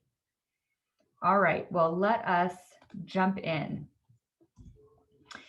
So as I said, what we're going to do is we're going to talk about mission, but we're going to talk about mission in the context of differentiating that from what a core purpose is. And then we're going to start also actually by looking at values. And I have this in a pyramid, and I talk with my hands, which has been a challenge for me in Zoom days here, because I probably look like I'm just flailing. How does this all fit together? Why does it fit together? What do these things mean differently? We're going to break them all down and talk about them separately, but just to sort of set the tone, we start with values because you have to understand what it is that is important to your ministry. And we're actually going to talk about what's important to you as well, distinct from the organization that you support. You have to start with those values because the values will actually inform what your core purpose is. And what is a core purpose distinct from what your mission is? When Ginny and I were chatting about this workshop, we talked about this really in the context of core purpose being that big overarching focus that you have that isn't necessarily achievable, right? But it's something that you're driving toward, that you build your activity to move toward, but you're not necessarily going to be able to check a box and say, great, I did my core purpose, right? Mission, however, is the actual tactical activities that you engage in that bring you closer to the core purpose. And even within mission, then you have like probably specific smaller goals. But you want to start by understanding what that core purpose is so you can effectively align your mission to the core purpose. You don't have to take notes on all of this. I will email this slide deck to Ginny when I'm done and she can share it with everyone. So don't have to worry about grabbing all of this stuff. But we're going to start with values. So we're going to start by thinking about what values are relative to ourselves as individuals and how that's distinct from the values of an organization. Now, especially in ministry, and oftentimes in smaller ministries, it can be easy to conflate what's important to me with what's important to the organization, or who I am with who the organization is. And this is not to say that the two things are completely distinct, but it is important to understand that while you may serve an organization, you are not the organization. And while there might be things that are specifically important to you in your life, those same things might not always translate to the organization. Now, where you have serious conflict and those things are really not going to fit together, that's usually a sign that the organization isn't a good fit for you, or you're not a good fit for it. That happens less often than this idea of my ministry is the mission. And we want to separate those two things because one, for organizational sustainability, right? Each of us is in a place where we're serving. I'm the ministry relations officer for the Southwest region for the Presbyterian Foundation. How people feel about the foundation and how people feel about the role of a ministry relations officer should not be dependent on me. If I were to leave the foundation tomorrow, whoever else comes in should be able to pick up right where I left off and be able to do a fantastic job continuing to serve the organizational values. What I bring are personal values, but those two things are distinct, right? So the question is, what behaviors do I bring to my interactions versus what are the enduring tenets of the organization? Those two things are going to be distinct. Oftentimes, again, you'll have some overlap, but we want to understand where one part ends and the other begins. How do we do that? This is not always easy. So this is where we're going to do a little exercise, and we're going to start with individuals. This is, and I apologize, it looks like a little break here on the page where I've got risk down at the bottom and at the top of the third column. So you'll have to look for risk. That might be sort of a Freudian slip there. These values were developed by a group of social scientists, psychologists, clergy. Over the course of several years, they did a global study, and I could tell you more about this in another point. But what they basically did was they went out and they did a lot of surveying to try and come back and figure out what are values that are universal across different groups. Now, it's translated in a way here that speaks to how we understand these words in a Western sensibility. But the root of what these are is something that they found as universal truth, across a lot of different cultures. What I want you to do is take just a couple minutes and look at these words and look at the definitions underneath them and pick 3 to 5 values that you would say are driving motivators in your life. So it's just 3 to 5. Not picking something doesn't mean that you're rejecting it or that you think it's not something valuable as a value. But what are 3 to 5 things that really drive you in your interactions and in the choices that you make? So just take a couple minutes to think about that. Write it down if you would.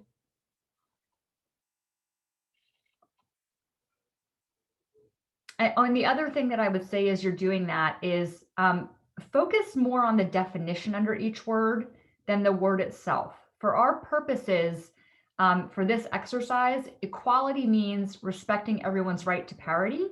I've done this exercise 100 times in corporate settings, and someone always will say to me, well, that's not what obligation means to me. Like, that's fine, but let's look at the definition that's there and work with that. Now I'll really give you a couple minutes.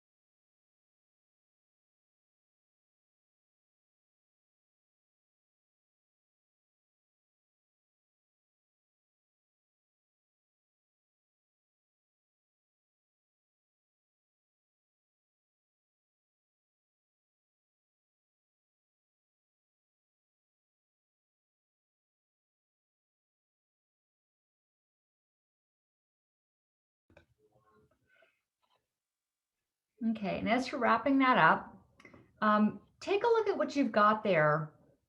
And I want you to now think about that in the context of how you do your work in the particular ministry that you're engaged in, and how that might be distinct from the ministry itself and from what the organization does itself. This can be a valuable exercise to do with your staff, with your board, just to help create that separation of understanding who I am and what I might bring to an organization. That is not me saying the organization has to be me, right? So what I want to do now is think about this in the context of corporate values. So how do corporate values get translated differently? And how might we bring our values to that? So this is from Zappos. This is actually from before they were acquired by Amazon. I don't know if anyone remembers, when Zappos first came out, they were the first folks who said shipping is free, returns are free, things got to you in 24 hours. It was revolutionary at the time. And these were the values that their company said we're going to live by, right? You can see here on this list that it doesn't look exactly the same that these personal values do, right? But you can see where certain personal values would fit well, with some of these actions, and where some of those personal values might not have. That's what I want to start thinking about is how do we define ourselves importantly as a part of, but distinct from. Facebook, pretty famously, I think a lot of people have seen these values: focused on impact, move fast, be bold, be open, build social value. They've done those things, right? Zappos did these things that they had on the list. It doesn't always turn out well for people who are on the receiving end of something, but what's important to see is like, oh yeah, this is how they act. This is what they're doing. And again, you can see where those individual values would inform this and help you figure out whether this is a place you want to be doing things, or whether it's really not a fit because your individual values don't ladder up into this in a way that's going to be functional. Finally, I added here because I thought it was just sort of an interesting perspective when we think about our values and the work that we're doing. If we go back and we look at the gospel and we say, okay, well, what are the values of the gospel, right? What are the values of the Christian church? Love God, love your neighbor, feed the hungry, care for the sick, visit the prisoner. These are our values. These are also actions. But as you see in the other two corporate settings, our values can be active, right? They're not something that just is a theory. It's also how you live those values. So why does this matter? How does this fit into what we're talking about here? Values are going to inform your purpose. They're going to help you understand what it is that you bring to the organization. And again, whether or not what you're bringing is distinct, and how you can maintain that distinction so that we don't conflate, what we want to accomplish with what the organization is trying to accomplish. This is important, again, because we're working with boards, we're working within a community setting. And ultimately, when we get to building what our mission is, what we want to be able to do is to very distinctly say, this is what we as an organization are accomplishing. And that also allows us to pull back and say, this is an area that we can't really work in right now, even though we might personally be drawn to doing that, right? So what is a core purpose? A core purpose is our reason for being. And again, this is an idealistic motivation for doing your work. You're not necessarily going to achieve it. If our core purpose is to alleviate hunger in the world, we're probably not going to achieve it. But if we understand that our core purpose is to alleviate hunger, what we're going to do is make sure that we have values that align to that and a mission that's focused on ways for alleviating hunger and not pulling in a lot of other things that take us away from the focus on that purpose.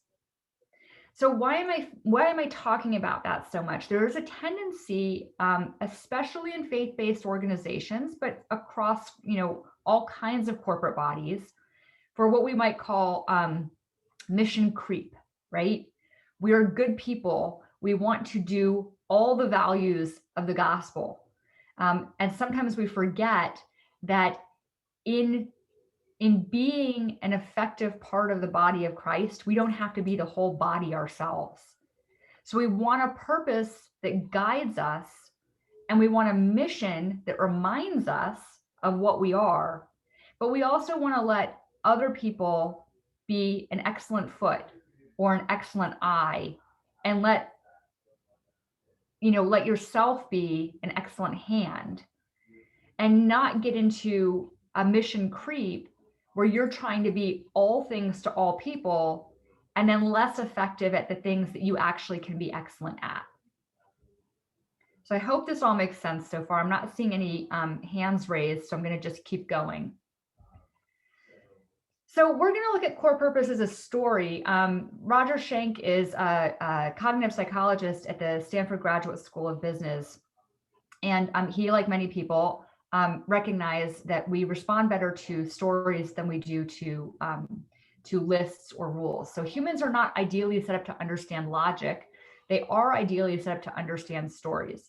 I think a great example of this is how many people here can tell, many of you are pastors, so this is tough question, but how many people here can really tell you the whole story of Numbers in the Old Testament, right? Versus how many people can talk about what's going on in Genesis.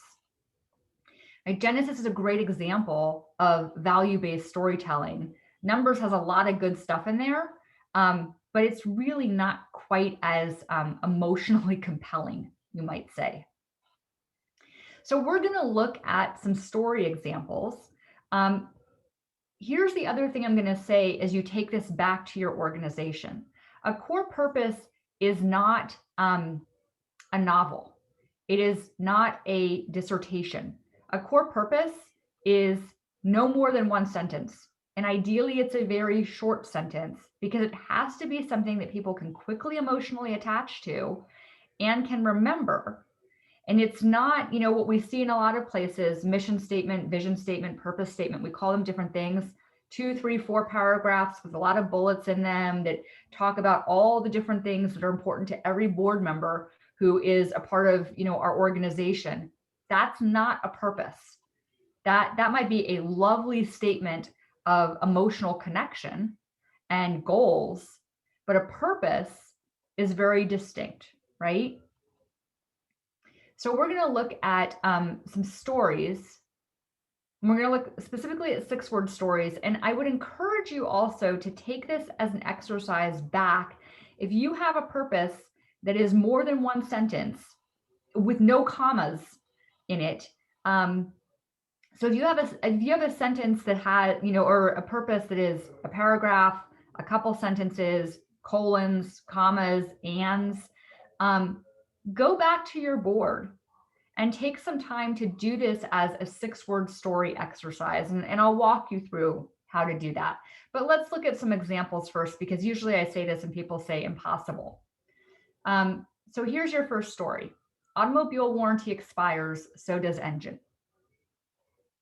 This doesn't need a lot more for you to understand, one, emotionally and logically, what's going on, right?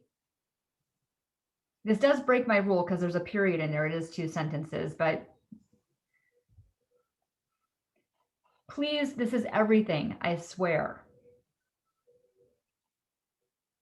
There's a lot emotionally in that tells you a story about the person who's saying that. Now, you don't necessarily have all the backstory of where they came from, but you can get something emotional from this, and that's the goal.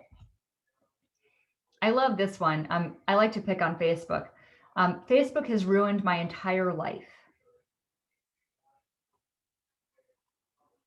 And this is my favorite. Wind blows, sails fill, journey begins. The point of this is that you can, with not a lot of words, convey a lot to someone. And that's the goal in creating a core purpose statement. It shouldn't take a lot for someone to understand what it is that you're doing. So here are some corporate examples. Fannie Mae, their core purpose, this was pre-2008. So I don't know if everyone here remembers, 2008, we had a big mortgage crisis. Fannie Mae actually got into a lot of trouble. But prior to that, their core purpose was strengthen social fabric, democratize home ownership. Now, they got close to achieving that, and then they failed. And we're not going to do a whole economic analysis of why they failed. But you can see in this, the core purpose is not something they were going to check the box on and say, that's it, we strengthen the social fabric, because that's something that is an ongoing aspirational movement toward, right? Here's another one. Sony's core purpose, joyful technology that benefits the public. There's not an end date on that. There's not a, great, we did it, we don't have to do any more, we made all the joyful technology. Because there's always the next thing that you can be doing that will also benefit the public, right? So again, core purpose is not something that we check a box and say we finished. It's a motivator that we're moving toward. Nissan, this is only about 5 years old. I was really amazed when I saw this, the first time I saw this, that they were communicating this. Most of us would think of Nissan and think of cars, I think, but their core purpose is a technology company that moves people.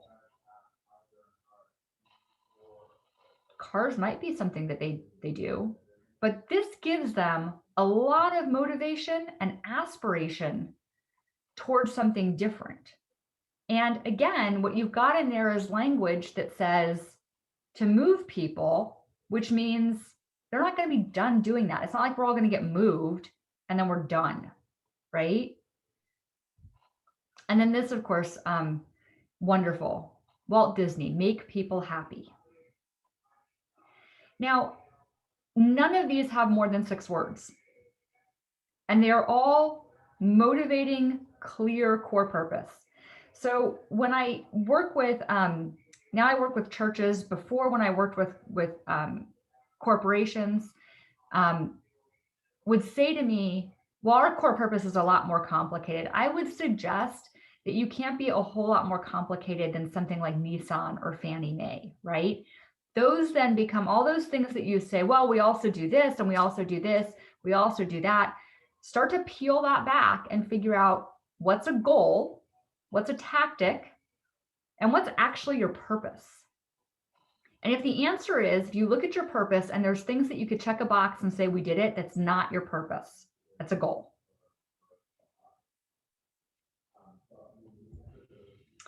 So one of the things, you can take the 6-word story, work on your team with that. The other thing that you want to do in building a purpose, when you get to a point where, and I would actually suggest you want to start with a SWOT before you start with the 6-word story examples. And the reason you want to do that is because it will help you figure out where you actually get impact from the energy that you do. This is a short form SWOT. I'm sure that many of you are familiar with this. It stands for strengths, weaknesses, opportunities, threats. There's a lot of different ways you can do a SWOT. This is the one I've built specifically for churches and for ministries.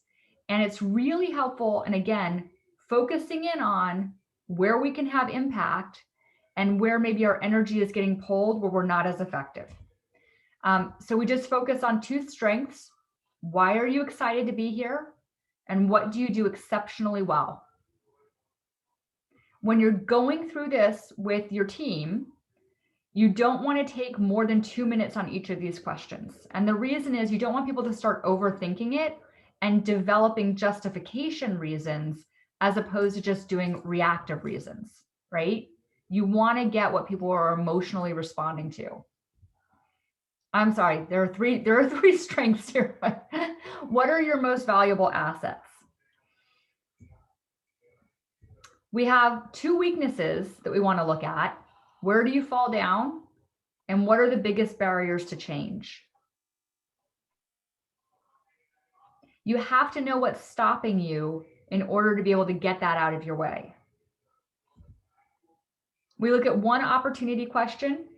What could you do completely differently? Sorry about that. I've got all the buzzing things. And completely differently is really, this is again, that blue ocean thinking of what are the possibilities out there if we did something totally different than what we're doing right now? Not how can we add to it? What if it was totally different? And then finally, what scares you the most today and about the future? So take your team through this and then start to map what the responses are that people give. This is a great thing to do with sticky notes. I know it's not super environmentally friendly, but if you do it with sticky notes and you answer each question on individual sticky notes, then you can start to map them together and actually get a sense of where there are commonalities.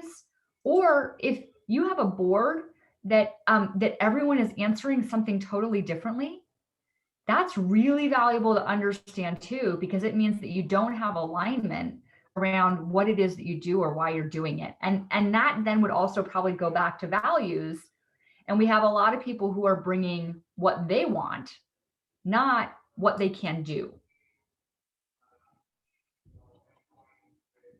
So when you do the core purpose, Jenny, it looked like you were waving out. Real quick, is the U in the S questions intended to be individual or organizational? This is the organization. You're doing this SWOT for the organization. Great question. So what you want to do is understand what these things are. When you're doing this exercise with your team, start with the values, let them do the individual values exercise. Then you go through a SWOT. Then you're going to go through the core purpose story exercise. You can use the core purpose examples that I have in this deck. There's a number of different business books that have access to, you can find different things for different organizations. I like these because I think that they highlight well the point that I'm trying to make about emotionality. But then you're going to take folks through a core purpose story exercise, and you start with a story about yourself. I give people typically 2 minutes. And it's a quantity game, not a quality game. Write as many 6-word stories about yourself as you can in 2 minutes. Then we do 6-word story about the organization. You get another 2 minutes. I encourage you to use sticky notes and Sharpies. The reason is they've actually done a bunch of studies around this. When you're using regular paper and a pen, there's a tendency to want to be precise and do it right. When you're on a sticky note that's small and you've got a Sharpie, there's this sort of creative release in being messy. And you tend to be able to move faster and get less hung up on it being, am I doing this exactly right? Does it sound right? I think that can be especially valuable when you're working with highly intellectual, highly academic people, as this group tends to be, because we want to make sure we're saying it right. The goal here is don't say it right, just say it. So yourself, 2 minutes, organization, 2 minutes, and then 1.5 minutes, we're getting shorter here, a story about the broader community in which your organization sits.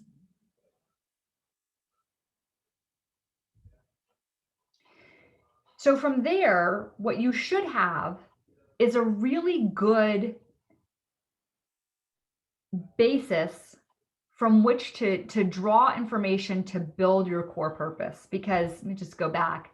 If you understand who you are separate from your organization, you understand what your organization does, and you understand how it sits and fits within the broader community, this is going to start to allow you to understand what is it that we're actually moving toward? What are we driving toward as an organization?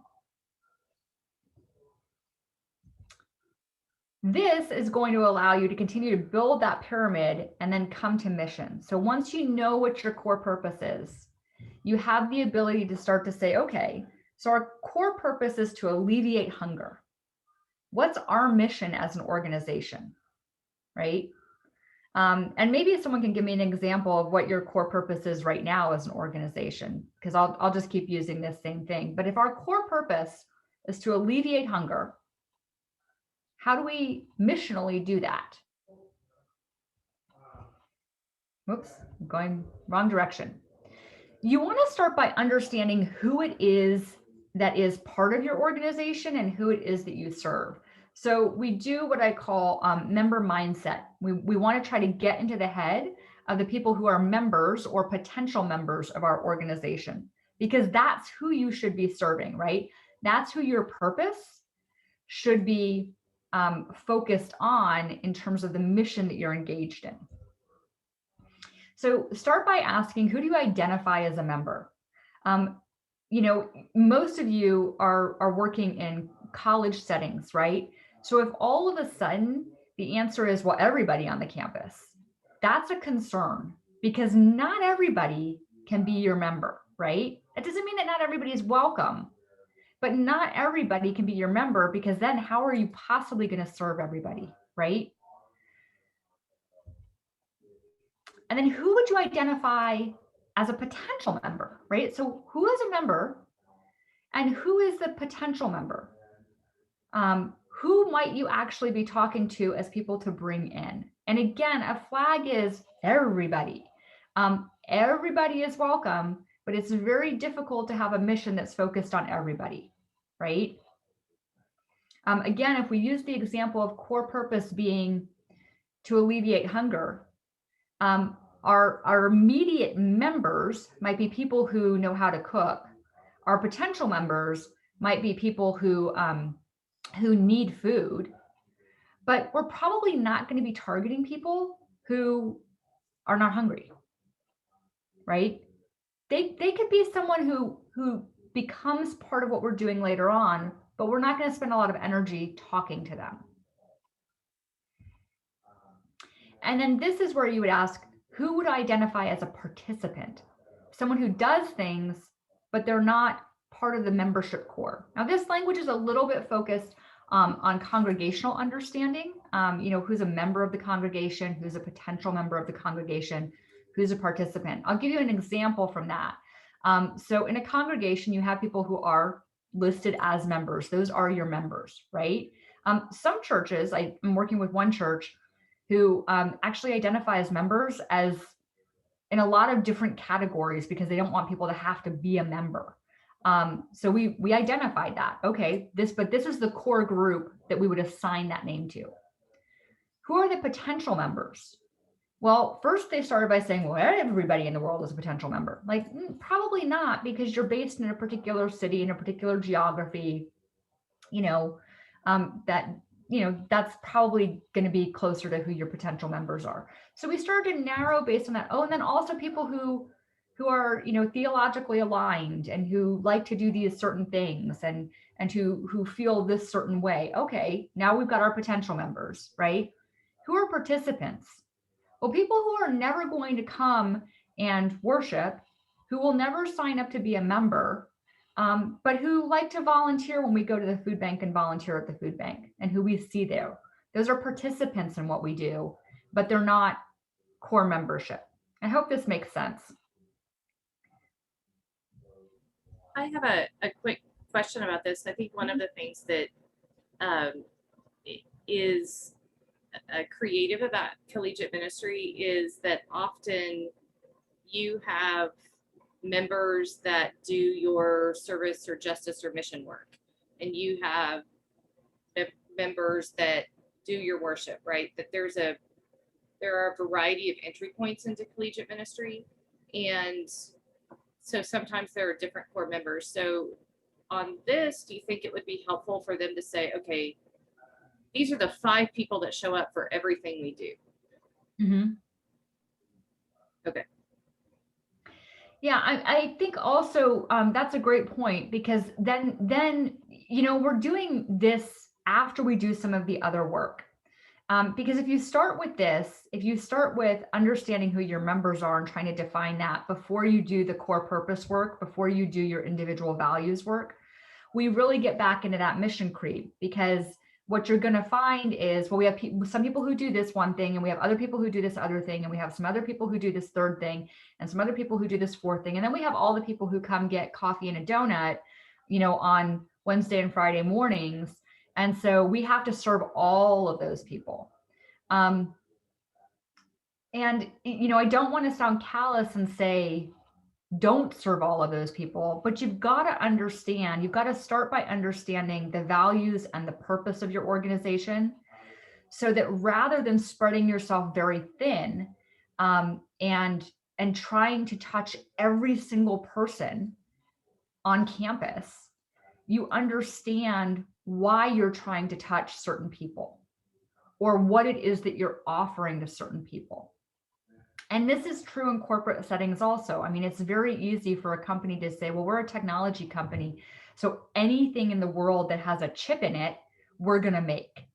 Well, that doesn't make any sense, because you could be a technology company that makes refrigerators. You probably shouldn't also be making video games and, smartwatches and all these other things, if you don't start by understanding what your core purpose is in making those things, and then getting to, well, who are we making them for, right? So you could replace member with customer, right? Who's our customer? Who's our potential customer? Who is, rather than participant, who's a promoter? They're not really going to be a customer, but they like your stuff, right? So that's another way to think about it.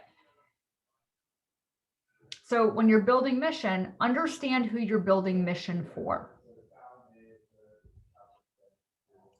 So when you get to this place, you understand, and all of this, everything I'm going through is really, I hope that you can take this and work with your organization to actually build these things out, right? This is more, take this as a practical tool and go use it.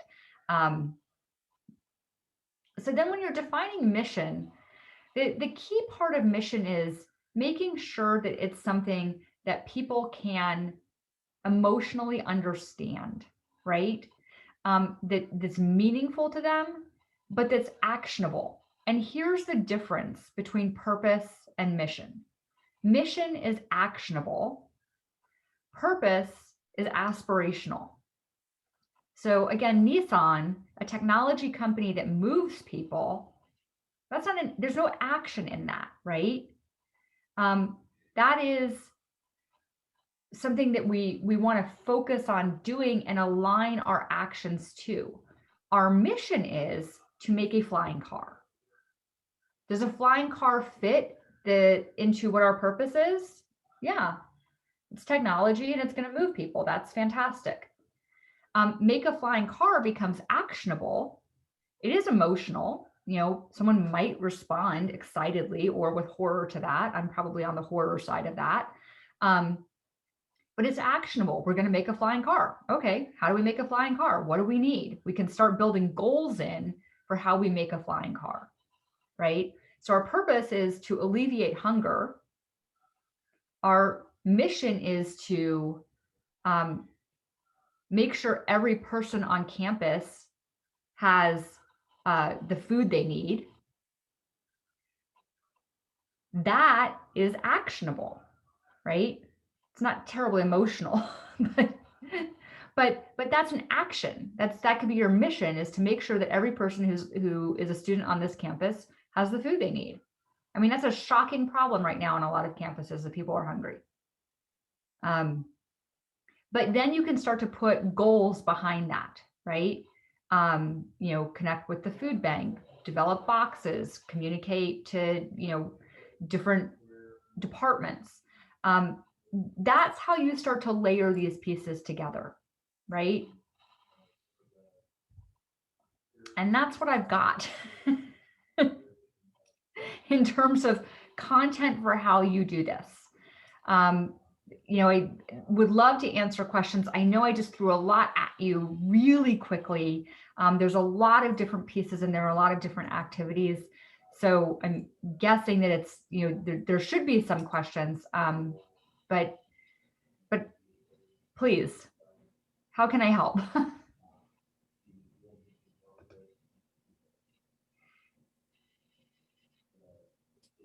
One of the questions that someone asked me last week, or the story that they were sharing, is they don't know if post-COVID their ministry is going to be the same as it was before COVID. And so what are you seeing, with congregations, or what do you suggest kind of as we head into post-COVID, post-pandemic ministry? I think it's a really good opportunity to go back and to look at what you were doing, what your purpose is, and how you adapt your purpose to I'm actually not saying post-COVID, I'm saying a COVID functional world. I just read something this morning that said, yes, we're probably going to have to get booster shots. COVID's not going away. We're going to have to figure out how to live with it. So, every organization should have a purpose statement. I mean, if you don't have a purpose statement, then it's important to get one, or to ask people, what it is that you think we're doing here. But certainly go back, look at your purpose statement, and ask, is this something, one, is it truly a purpose, or was it more of a mission, or was it more of a value statement? And if it was, how do we adapt to meet that purpose in a new world? Because it might mean changing your mission. Does that answer your question, Jenny? Yes, and one of the things that points to is that our purpose is probably not going to change heading into this year, but our mission actually, just like it changed these last 15 months in the series of the ways that we were going about it, that we may need to really think about if our mission should change. Mm-hmm. And then Neil asked, what mistakes do you most often see made around mission / values / core purpose statements and organizations communication platforms? Two things come to mind. One is oversharing. You do not need to share all of the values or all of your goals in everything that you're doing in terms of communication. Your communication platforms should have your brief core purpose statement. That's why it's important to have a brief statement. This is why our organization exists. The next sentence should be, this is what our organization does. That's your mission, right? This is why we exist. This is what we do. And then the third statement should be, here's how you can help, right? It's sort of marketing basics. The biggest mistake I see is not adhering to keeping it short. Again, we did the values exercise and I said, pick 3 to 5, truly pick 3 to 5. Most of us would not look at that list and say, that's not a good value. I don't want that thing. It's very hard to pick 3 to 5, but we're not walking around the world, flipping who we are in different settings all the time, right? Hopefully we're not. Hopefully we are who we are and we show up with that. And we appropriately show up with that. But if I say one of my core values is integrity, I don't turn that on or off depending on the setting that I'm in. So it's really important to be strict about saying, this is what I'm focused on. And to understand that it's not a rejection of other things, but it's space to allow others to do some of the other things.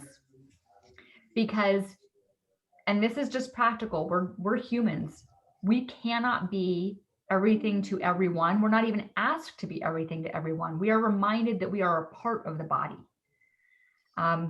Be the best part you can be and trust that someone else is being the other part. Because if you try to be all of it, you're not going to be any of it very well.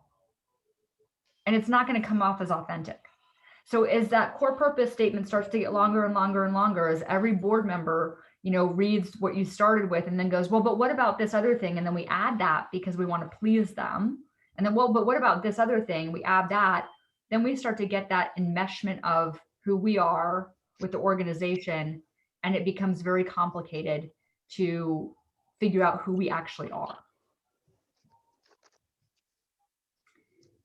So then Ginny asked, is part of our SWOT analysis to see what other orgs on campus are doing?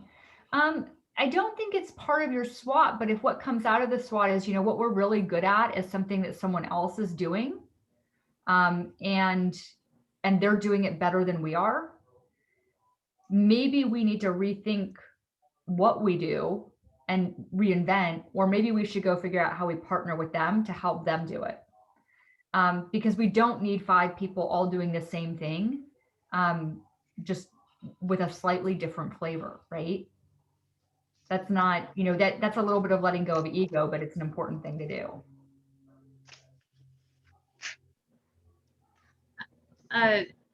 Another person said, what about board members who say, well, our purpose is to share Jesus? Is that,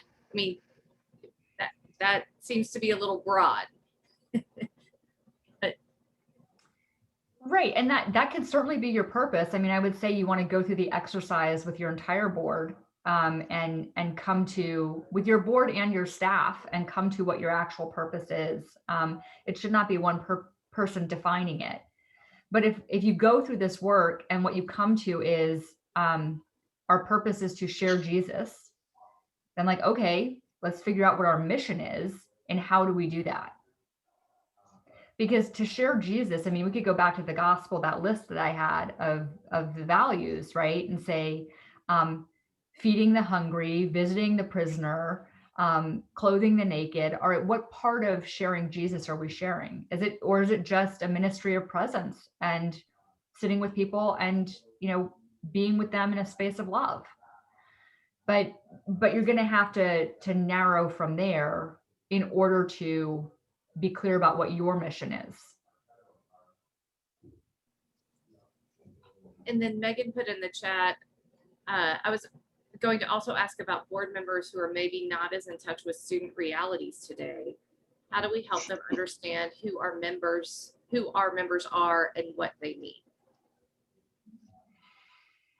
I think if you go through the exercise of that member mindset and asking people to think about, who it is who actually participates, and you do that with, well, these are the people. This is the demographic and the psychographic of the people who show up to all the things we do. Then it becomes a lot easier to say to your board members, this is who we're actually serving, and this is what they're asking for from us. So to follow up on that, would it be important for the student leadership to be a part of this process with the board?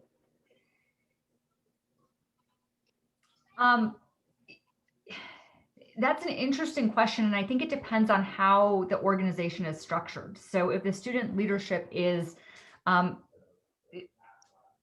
if the student leadership has a place on the board, or has a place in the sort of staff orientation of what the organization is doing, it would probably be important. But if you're talking about just inviting people who are member participants, I would caution against that, because that can be a moment in time view and be difficult to develop your core purpose around, right? It's like, what does this group right now in this moment need, as opposed to what are we trying to do on a bigger scale? Because your core purpose really shouldn't be changing, rolling over every 4 to 6 years as you get really a whole new sort of class of people into the organization, right? But it is important to look at it and to say, have our members change dramatically in terms of what it is that we're trying to missionally respond to.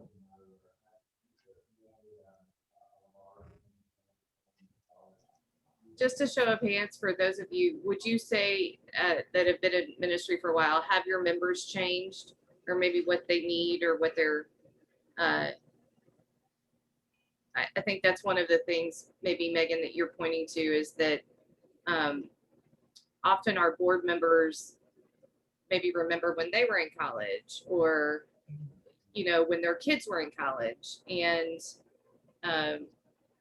Generation Z is just phenomenally different than Right. Yeah, they're a different animal. One of the things I was thinking too is I have several board members who are wrestling with how they feel about the LGBTQ community, while we also run the Queer Christian Fellowship and are like a totally supportive and affirming ministry. But so like those board members may not have that center of mind in these conversations, when that is also like key to our ministry and to where our students are at. Mm-hmm. I think though, if you go back and you start again at that high level of values, and invite your board members into the value exercise, and then from there allow that to inform the organizational core purpose, right? So how are you, board member X, different than the organization? And our purpose is to, I'm trying to think of a way to say that, our purpose is to create community for students.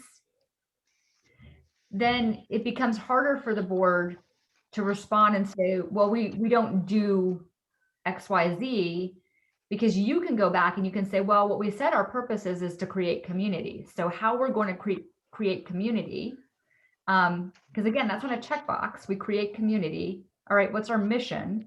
Our mission is to create, weekly dining pods for people. None of this makes a whole lot of sense. I'm just trying to ladder it in my head really quickly. But then all of a sudden, if one of those is really about LGBTQ community, it fits in your core purpose. And it's harder than for a board member to say, well, that's not part of who we are. Or it may be that you have a core purpose and then, something comes along and it's sort of ancillary to that purpose. And it is fair for a board member to say, I really don't think we should move in that direction, because that feels like it's going to pull us away from what it is that we're ultimately trying to accomplish and what we're focusing on.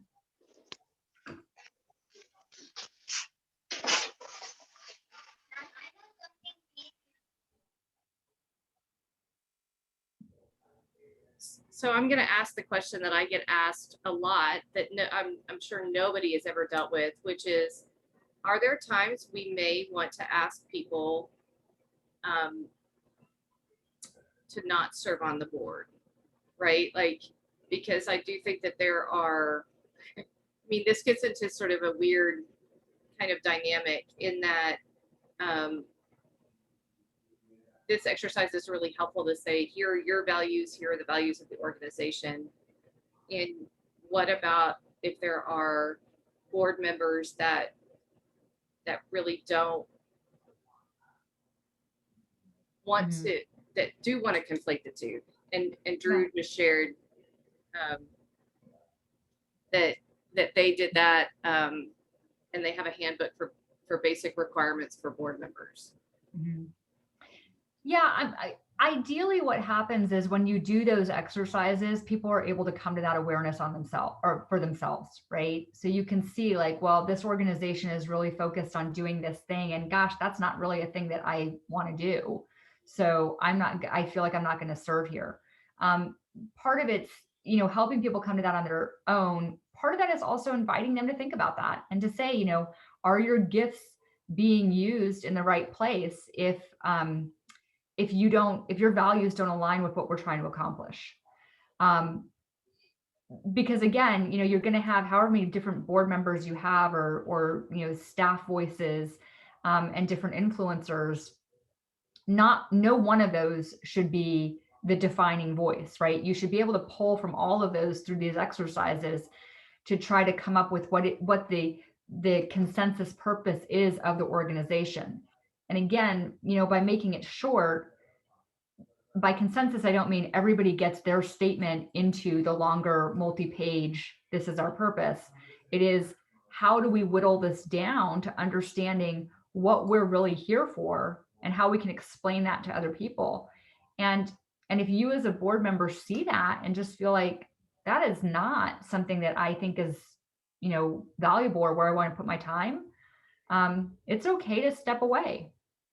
That's a little bit different than having basic requirements for board members, because the requirements are usually, volunteer time and donation expectations and things like that. But, you do want to be able to help people understand that they should at the very least be supportive of the purpose and be supportive enough that if you see purpose straying, other people can call that out and say, that's really not a direction we should go, or we're not living our purpose right now. I worked with an organization that, as many organizations today say, we're open-hearted and inclusive. And the leadership in this organization was using a lot of inflammatory words to describe people she didn't agree with politically. And I pointed out that doesn't sound inclusive, right? That there's got to be a different way to say what you believe without insulting someone else if what you're going to say is that we're an inclusive organization, because you're saying you're going to exclude people. So it's going back and saying, all right, what is it we're trying to do? And are we really doing it? And if you don't feel like this is something that we are really doing or that you can get behind, it's okay for you to not be a participant.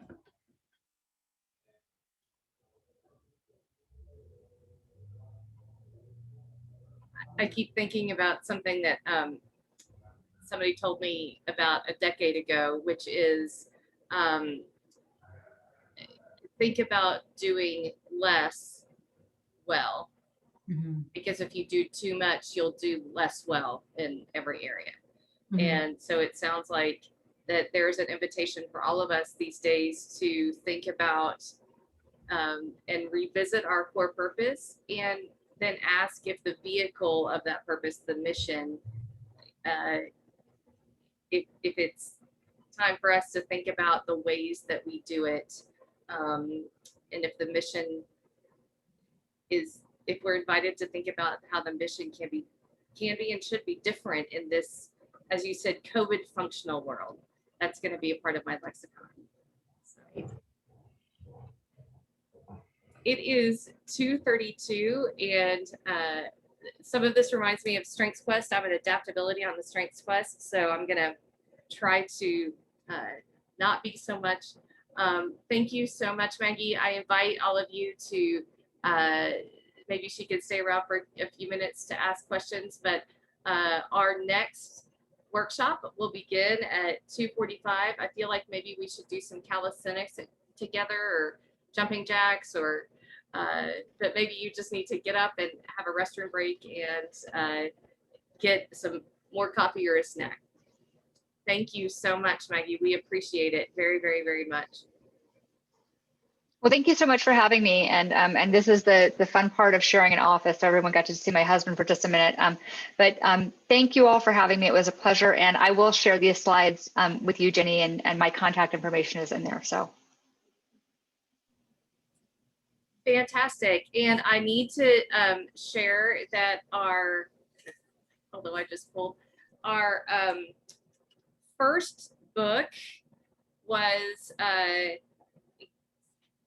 the Elizabeth Snader. You are the one that got the first book. And then for the workshop number 1, Nancy Janish, you won the book for workshop number 1. Woo! So Elizabeth for the keynote, and Nancy for this amazing workshop. Thank you so much.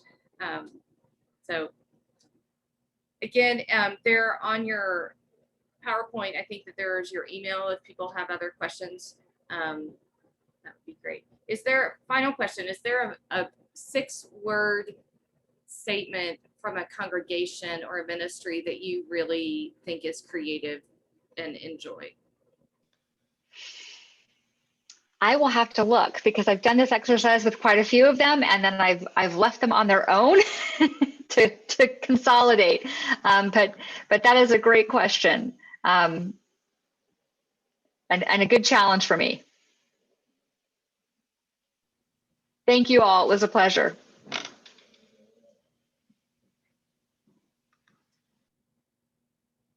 So get up and do an energizer if you need to, or grab something, and we will be back in about 10 minutes.